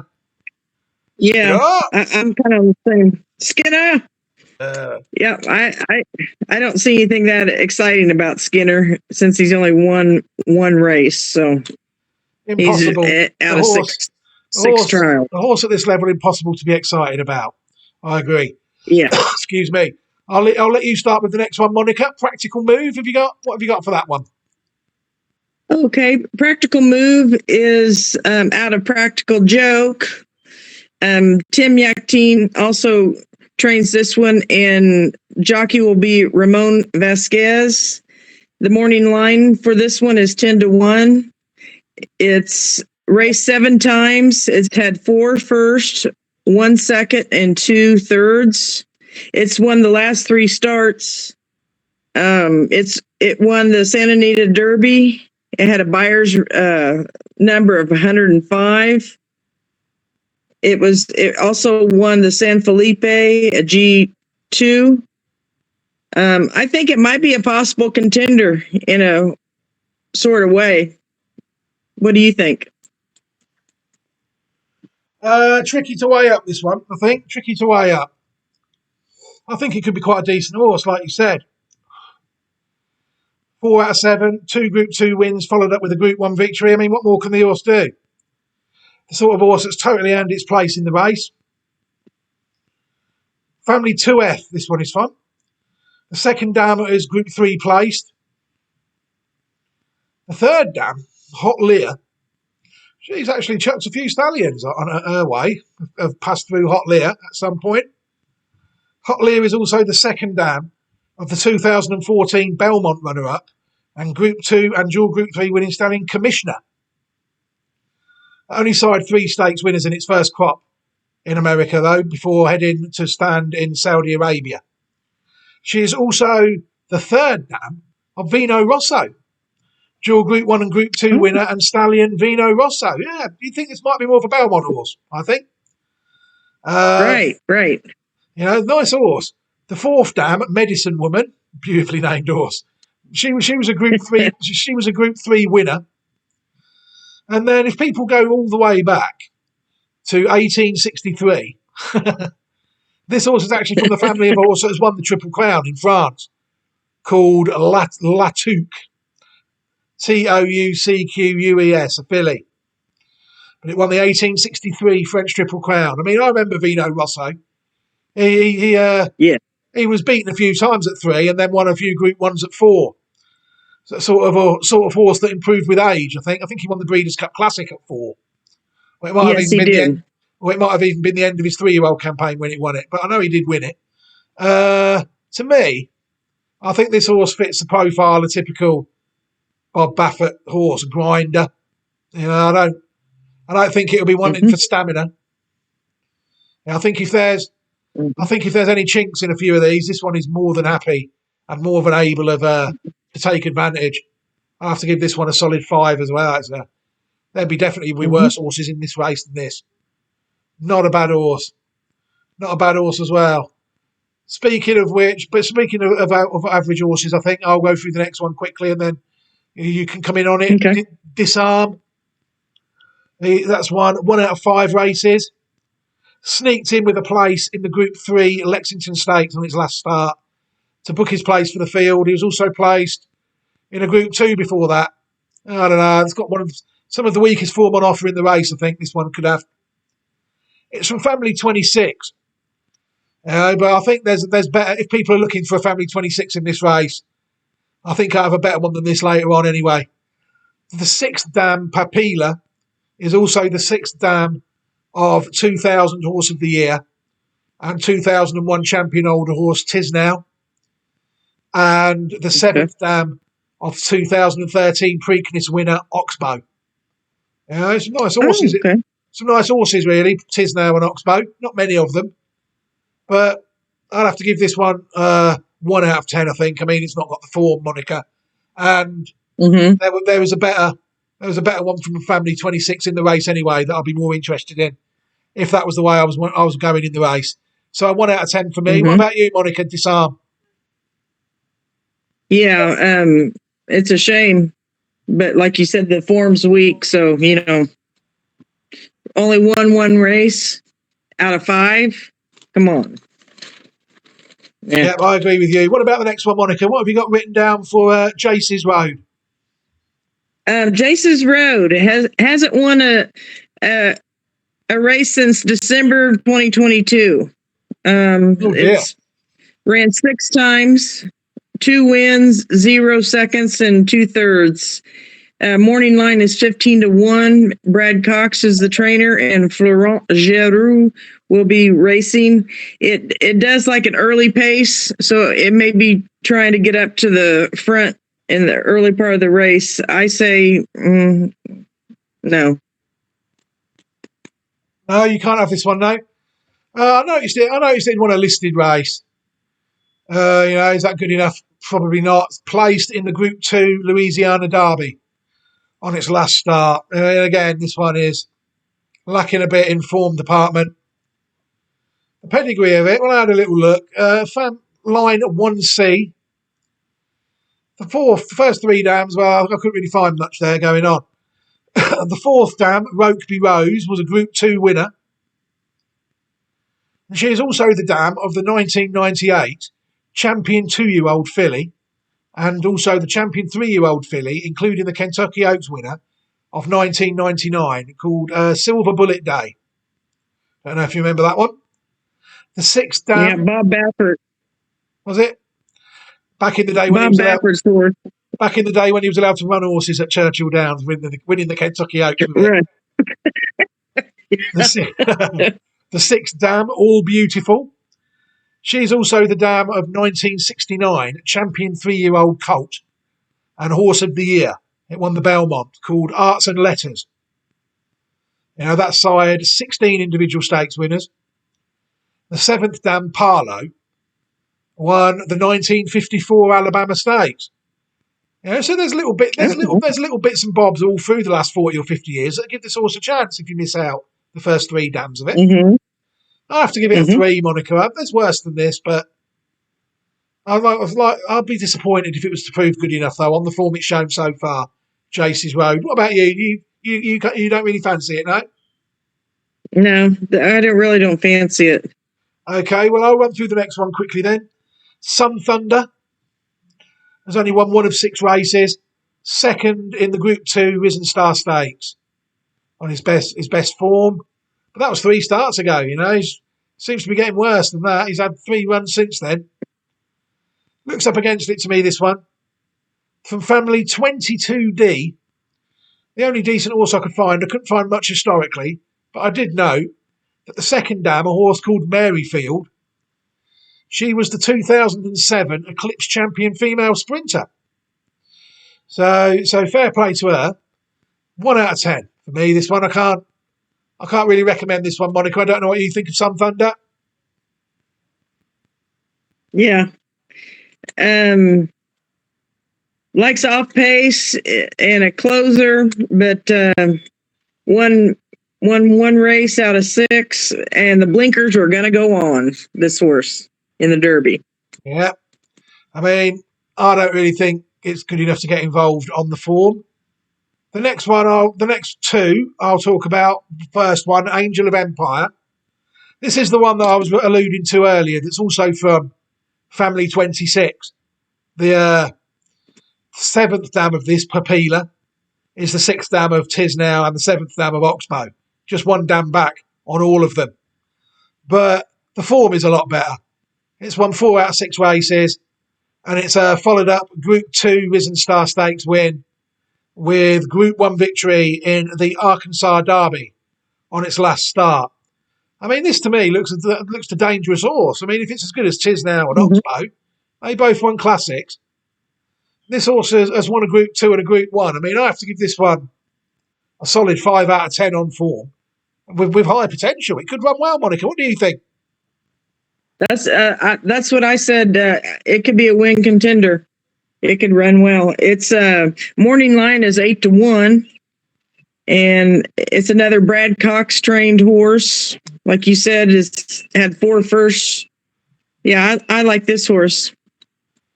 I mean, I thought it won the Arkansas Derby quite easily last time out. Yeah, I thought it won well. And if this is one of the better horses on this section of line 26, if it turns out to be as good as Tisnow, then it's going to take some beating, isn't it? And it's looking like that is the way it's heading, as though the horse is solid, a Group 1 and Group 2 winner. And people should not underestimate it without any shadow of a doubt. The next one is my old mate Forte. There's won 6 out of 7 races. What a horse. I could talk about this horse all day, really, but the broadcast will go on for an hour, so I'll just run through it quickly as you can. Triple Group 1 winning 2-year-old. Winner at 3, he's won a Group 2 Fountain of Youth and the Group 1 Florida Derby. I mean, heading the right way still. The form, people have to say, is rock solid. It really is. From line 1X, the old fabled La Troyenne line. The dam is a listed and multiple stakes winner. The 4th dam, Gino, is a dual Group 3 winner. But she is also the 2nd dam of the 2005 Eclipse champion 2-year-old filly called Folklore. Don't know if you remember that one. Folklore was the 2nd dam of the 2019 Japanese champion 2-year-old, 2020 champion 3-year-old, and 2021 champion older horse. Dominant horse in Japan for 3 years, won the Japanese Triple Crown, called Contrail. Gino is also the 3rd dam of the Eclipse champion 2-year-old 2020 and the champion 3-year-old of America in 2021, including a Belmont winner, Essential Quality. The fifth dam, Forte, Basie. She was a Group 1 winner herself. The sixth dam, Stolen Base. Well, she is also the third dam of a horse that nearly did the Triple Crown in 2004, called Smarty Jones. It won the Kentucky Derby and the Preakness. It sired 31 individual stakes winners so far. The eighth dam, Striking, is the fifth dam of Run Up the Colours, and that won the 1997 Alabama Stakes. She's also the dam of the 1962 Black Eyed Susan Stakes winner. That's a sort of female equivalent of the Preakness. Raced the horse was called Batter Up. And a former stallion in the USA called, and Japan, called Hitting Away. I mean, what a horse Forte is. I mean, he's totally lived up to his potential. I mean, he's linked to two horses in Japan and America that have dominated the classics in the last 3 years in Contrail and Essential Quality. You know, sometimes, one day, we looked at the other 1X earlier with Pretty Mischievous. I mean, that's from the Maxfield line. Maxfield is on that side of 1X, Sky Mesa. And there's no business like. Business like isn't really in this one. But it's one. Sometimes someone is going to nail these first 3 or 4 dams and they're going to get Group 1 winner. And something like the 5th or the 6th dam will be business like or something. And that horse will be unbeatable.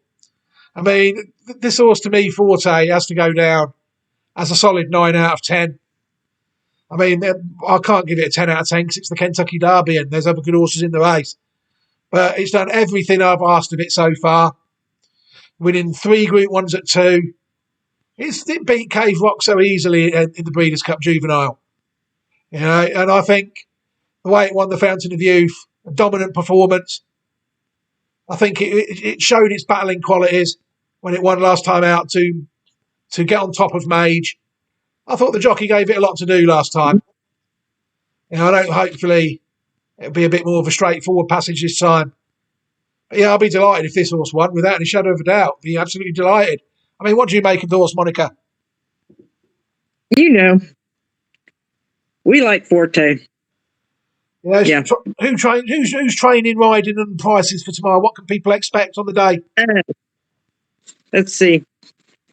I think it's Todd Pletcher. Yeah, Todd Pletcher is the trainer, and Irad Ortiz Jr. is the rider. Morning line on Forte is 3-1, and Violence is his sire. Violence has produced a lot of good horses too. Yeah, to be fair to you, to be fair to you, Monica, that was when we first started talking about American horse racing. That was one stallion you did tell me to keep a lookout for, didn't you? And this horse here proves that if people send their best mares to Violence, their best well-bred historical mares, then that old boy is more than up to the job of siring a top-class horse, isn't he? Without any shadow of a doubt. Right. I mean, not only really has this horse made Forte's reputation, it's really stamped the stallion down as one to note. Really, is now Violence is Violence, the stallion of Forte. You know, and if other Violences keep coming through and winning Group 1 races as well as this one, then I think the owners of him will be looking for a quick stallion price rise in the next couple of years, without any shadow of a doubt. Very good stallion, and credit to you because you picked that one. You spotted that. Not a horse not a horse I'd ever seen run myself, but I remember you saying to me, "Watch out for this one. It's going to be a good stallion." And I remember saying to you at the time, "They're all good stallions," and I look at damn lines, but thank you anyway, or something along them lines. But I was going to say, but you were totally right about the horse, and well done. And it goes there with a favourites chance, doesn't it? It's fair to say, in what is probably one of the toughest races to win anywhere in the world. The next one, Ray's Cane. We'll go through. I think we can go through these now. Ray's Cane has won 2 out of 7 races. It won the Group 3 Gotham Stakes, but it was well beaten 5th in the Bluegrass on its last start, a race that you alluded to earlier. Could be exposed, this one, I think. This one is from family number 20. The second dam, Queenie Bell, was Group 1/4 dual Group 2 winner, so she did well. I know it's actually from 14C. I don't know why I wrote down 20 there. I made a mistake on that one. That's why. Right, the ninth dam, I had to go back to the ninth dam then. Ninth dam, Dutch Mary, is also the sixth dam of 1964 UK Derby winner, Sidium, side in Argentina in the end. 10th dam is the British Village Triple Crown winner, a bit of the American Zenyatta, people might call her, of 1904, called Pretty Polly. She won 22 out of 24 races, including the British Village Triple Crown. That's what I mean. Zenyatta lost one race. This horse only lost two. Called Pretty Polly. There's horses called the Pretty Polly Stakes all over Europe. There's one at Newmarket. There's one in Ireland, the Pretty Polly Stakes as well, I think, named after this horse here. And she's actually the foundation mare of line 14C. It all starts with Pretty Polly. She is the grand dam of it, the head matriarch, the top queen. But she's 1904, and La Troyenne is 1926. But yeah, that's another quite recent one, 14C that I found. Regarding the form of this one, though, I can't give it a chance, Monica. 1 out of 10. I don't know what you think of this one. Yeah. 50-1. Yeah, I mean, it's a line 14C now. I know Pretty Polly's on it. It's the sort of line that I'll be looking to try and get a bit closer to the Great Dam than this, with better form and a better pedigree. Really, this one is not the one, I don't think. I'll touch through the next two quickly, and then you can talk about them both quickly. Derma Sotigake is the first of 2 Japanese confirmed runners. They've also got an also eligible as well. So a possible of 3 Japanese runners on the day, which is fantastic. Very impressive winner of the Grade 2 UAE Derby on its last start. From family number 12, this one, which was very hard for me to trace. I mean, if I had the screen up, I'd show everybody that's going to be watching this or listening to it or whatever, but there's nothing on it for around 200 years. And all I could find was that the dam was a listed winner, which in Japan means a lot more than it does in America, because there's not as many of them. Okay. So I included it. But it's very little I could find on it. I'm going to give it a 2, I think, because you have to respect the Japanese for coming over, and it was an impressive winner.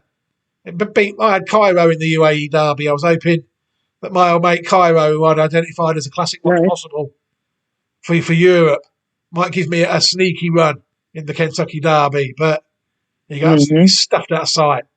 So that didn't happen. So 2 out of 10 for this one. The next one I'm going to have to give a 1 out of 10 to, I think, is Rocket Can. That's 2 out of 7. I think it brings slightly better form to the table. Won a Group 3. Pardon you, Monica. It won a Group 3 Holy Ball Stakes. Before, it was a Group 2 place and a Group 1/4 on its last 2 starts, which could have exposed the horse a little bit. This is another of the American-bred ones. This one is from a line I don't think I'd ever looked at, called A5. I couldn't find a lot on it, this horse.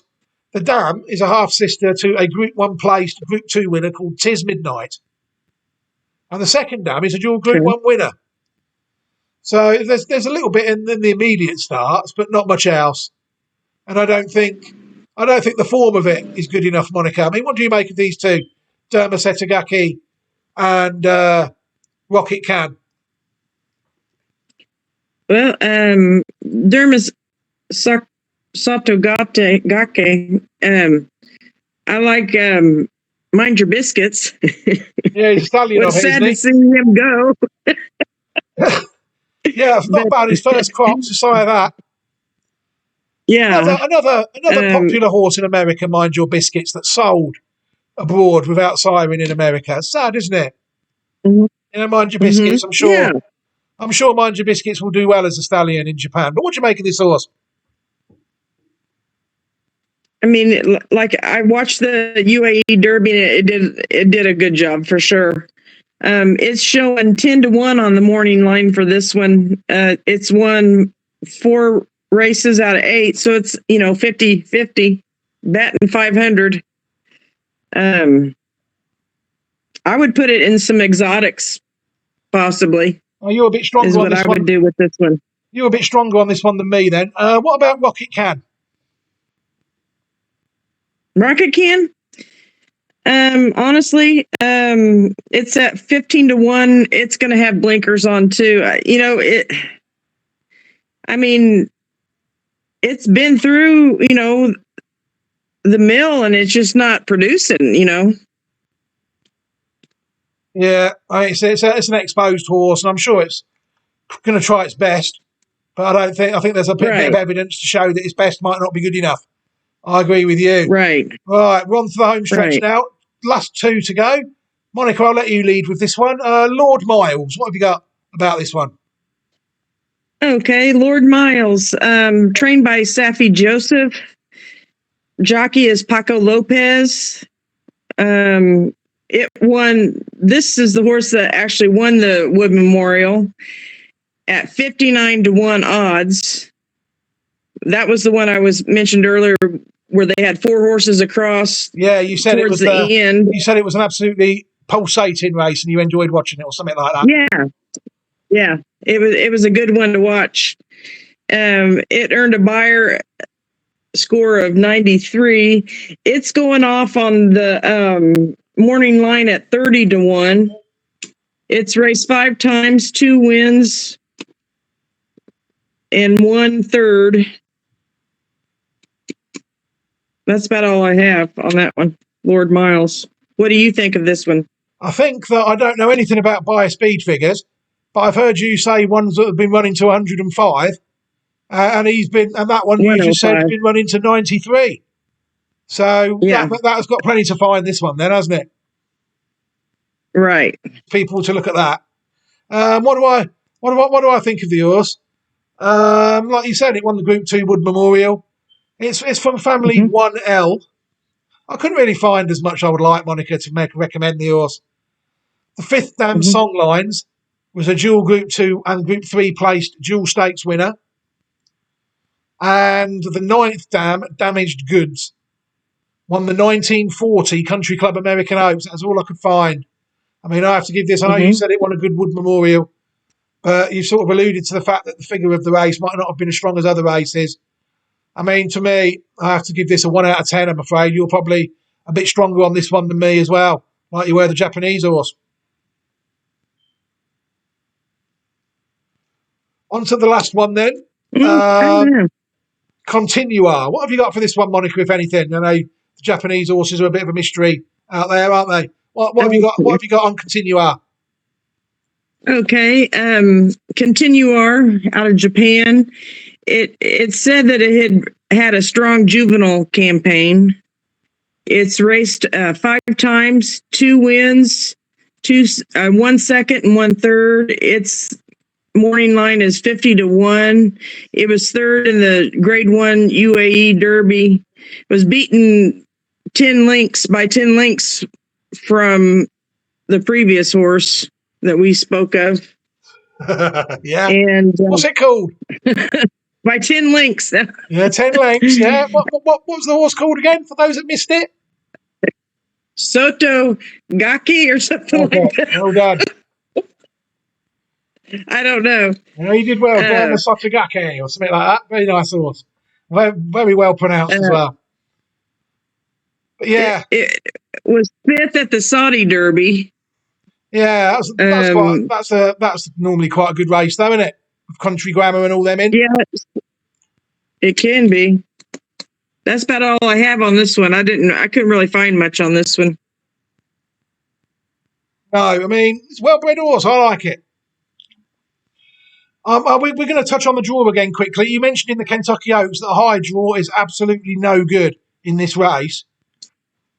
In the Kentucky Oaks, I mean, excuse me, is it, throat's gone a bit dry, is it the same in the Kentucky Derby? What is? High draw in the Kentucky Derby, is it bad? The what? High draw in the Kentucky Derby, Monica. The draw?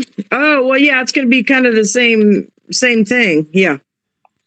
So what, from say 16, 17, 18, 19 and 20? Because Forte's number 15. Is he a bit high? Would you like him drawn a bit lower? I would have wanted him about number 10, but he can come from behind. He has the tactical moves. Okay, so it's really from, say, 18, 19 and 20 then. The higher, the worse, yeah? Right. Yeah. Okay. I think Forte and Angel of Empire are going to be fine. Okay, let's hope so. Like you said, this horse had a good juvenile campaign. Japanese stakes winner at 2. On form, he's got it all to find.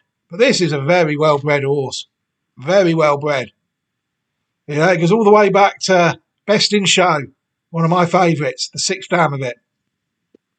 But before that, the dam is an unraced half-sister to 2018 Japanese Horse of the Year and champion 3-year-old filly. This one wasn't too bad either.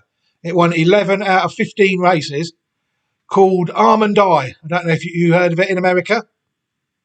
I've heard of that one. Yeah, Japanese filly, Wonder filly from a couple of years back. The second dam, Fusaki Pandora, was a Group 1 and Group 2 winner. The fourth dam, Sex Appeal, is the dam of El Gran Senor. Absolutely incredible. Who would have thought that? And 1977, champion UK and Irish 2-year-old, Try My Best. And the sixth dam of it is Best in Show, which brings in loads of horses again, like Blush with Pride, Giselle, Rags to Riches, Peeping Fawn, the Irish horse of Aidan O'Brien's.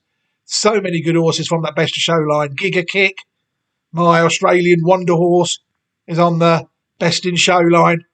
I mean, these horses are capable of absolutely anything.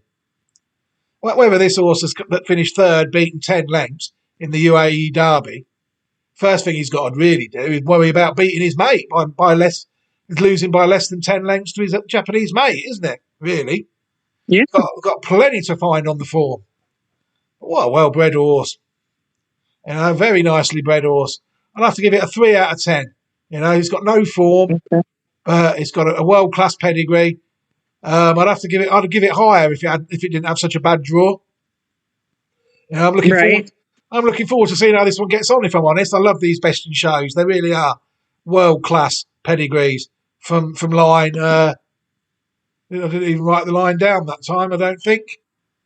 I can't remember. El Gran Senor, I don't know if you're familiar with that one. That was a top-class European horse in the 70s. It was like one of the best. Do you know what I mean? One of the best there was. So this is the fourth dam is related to that. The first dam's related to Almond Eye. Absolutely, could be anything. But it's had a few too many races, hasn't it? If it had, yeah, it's just had a lot of races. Yeah, it's had 5 races, and it's not really shown as though it's up to much, is it? But I can't give a Best in Show anything less than 3 out of 10. I'd have to. Okay. I'd have to retire from racing. You can't do that. No. Yeah, it's one. This is one where if this one was to win, or even run well, at their ridiculous odds from that draw, that I'll be declaring my genius from the rooftops, because their Best in Shows are just incredible. When I worked out that all these horses I've been following all the years that descended from the same dam, you know, it's a game changer. Blush with Pride, I've been following them for years, and all them other ones. And when I found out there was others on that line as well that I've been following, I thought, wow, Best in Show, what a dam. And I'm sure that hopefully there's so many horses on it. You know, hopefully it'll do well. We'll touch on the also eligibles quickly. I'll run through all these. Luckily I'd covered most of them, so I didn't really have to do much work on them. Cyclone Mischief was third in the Florida Derby. That's from Family 9B. I'll pass on that one. 1 out of 10 if it gets a run. King Russell, 1 out of 6. Second in the Group 1 Arkansas Derby on its last start. That's from Family 3I. I don't think I'd ever looked at that one before. The dam is a full sister to the 2012 Kentucky Oaks winner, Believe You Can, from a family of a couple of Argentinian classic winners called Farm and Fatley.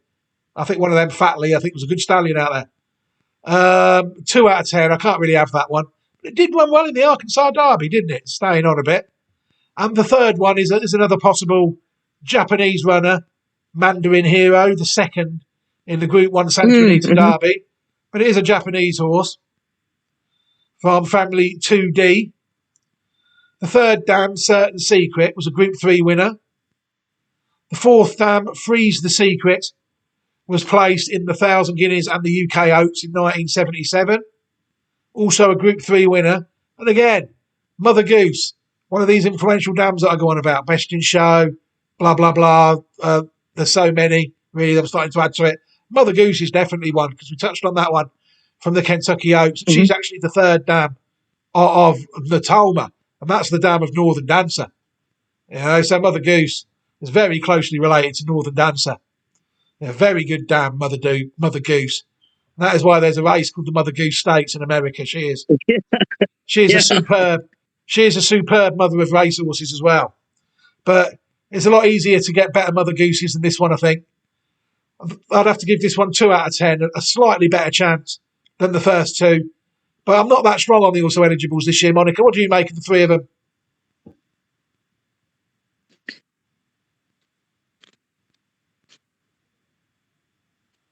You got anything on the also eligibles? No, I didn't look at those. Well, I didn't really. I just already looked at 2 of them already. So hopefully, if there's a keen ice lurking in the also eligibles this year, who knows? But I'll be participating. Yeah, but 2 1-stars, 2 1-stars from the USA, and 2 star from Japan for me. Hopefully the 20 that are in the race will line up. Right, we're going to call it a day now. We've just been banging on for over an hour about this race. Monica, can I just say thank you very much for taking the time to put together this preview of the Kentucky Derby. It is also always very much appreciated. It's always a fantastic pleasure to catch up with you and talk about these races. Thank you very much, Monica.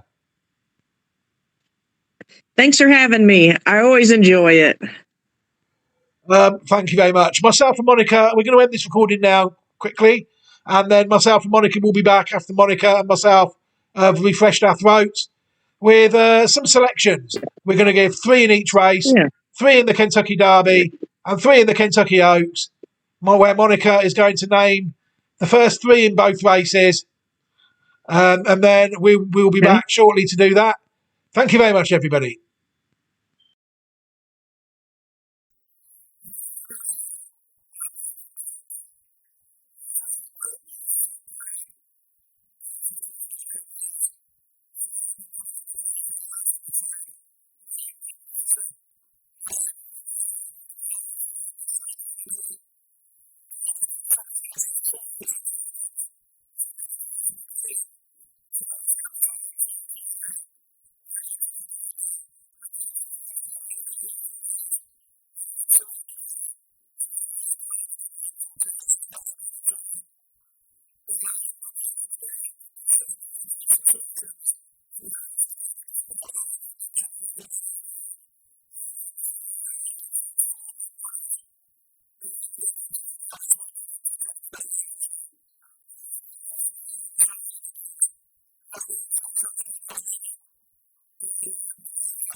Hello, everybody, and welcome back.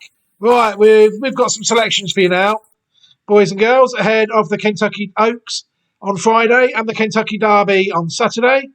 But before we give some selections, we best check in back to Sherman, Illinois, And Monica McCarthy should still be there with us. Monica, are you there? I'm here. Fantastic. I mean, Monica, thank you very much for finding the time to preview these two races and to give some selections now. I mean, I'll go first here and you go first in the Derby if you want. Is that okay with you? Okay. Okay, the Oaks is tricky for me. I could have easily picked 5 or 6 here. I'm not really as strong here. My first selection is going to be Pretty Mischievous. And my second selection is going to be Darth Vader. And my third selection, I've got to give myself some flexibility. If she gets a run, Julia Shining will be the third selection. And if she don't, I'll have the Alice Look. I mean, I'd have loved Wet Paint and maybe another one as well, possibly. It's a tough race, this. But I'm going to go with those 3. Monica, what about you in the Kentucky Oaks? In the Kentucky Oaks, I've got Wet Paint, Darth Vader, and Pretty Mischievous. Yeah, I mean, I can see Godolphin. There they are. Yeah, there's the workings. Just in case Monica's maths teacher is watching. You know, she's worked it out all for herself, and she's come to the same conclusion as me. She thinks Godolphin will probably have a good night. I mean, this would not certainly be the first time I'd pick the wrong Godolphin horse. Chances are I'll pick the wrong Godolphin horse more times in Australia after this race than I will before it, and possibly at Newmarket tomorrow. I haven't looked. You know, it's a game within a game. Pick the right Godolphin horse sometimes. Just when you think you've got the race suss, you notice they're both Godolphin horses. I've only gone with Pretty Mischievous because it's the one I identified before the race. And I think it is slightly better bred. But yeah, fantastic selections from Monica there. Obviously, we've got some good chances. Monica, can I just say thank you very much for giving them Oak selections. Thank you. Right, Kentucky Derby time, Monica. Like we touched on earlier, one of the biggest sporting events of the year in America.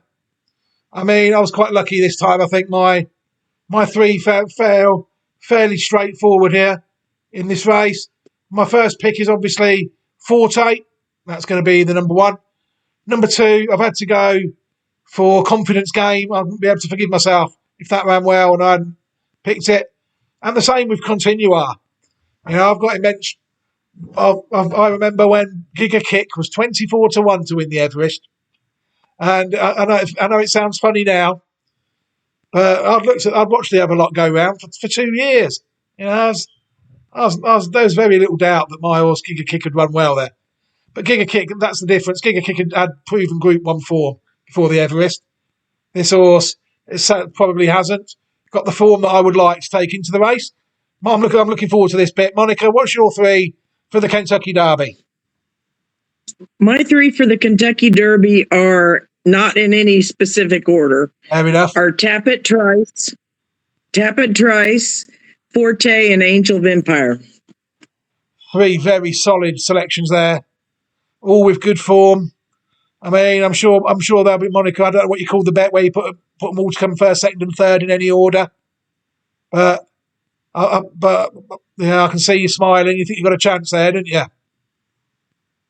Slightly. I mean, yeah. It's hard. If I had to say to you, okay, name your number 1 selection, what's going to win the Kentucky Derby? Which horse would you select out of them 3? Forte. Yeah, same as me, Forte. I've had to go for Confidence Game. I like the other one as well. If someone would have given me another horse in the race, I'd have had the Baffert horse. That's not trained by Baffert anymore. It's trained by Bob Baffert in a wig. Practical Move. That'd have been my 4th choice. Yes. I'm sure it's going to be an absolutely fantastic race. We'll wrap up there, Monica. Good luck to your selections in the Kentucky Derby and the Kentucky Oaks. And may I just take this opportunity to say thank you very much for finding the time to do all these recordings. It's been very much appreciated, and we might be back to review the races and preview the Preakness moving forward, yes? Yes. Fantastic. Right, okay, we'll leave it there. It's been a long, winding day. It is actually 22:22 here on my clock. What are the chances of that? So we best stop recording now before we curse the world. All right, thank you very much, everybody, for watching. Monica, thank you very much, and goodbye, everybody. Thank you. Bye-bye.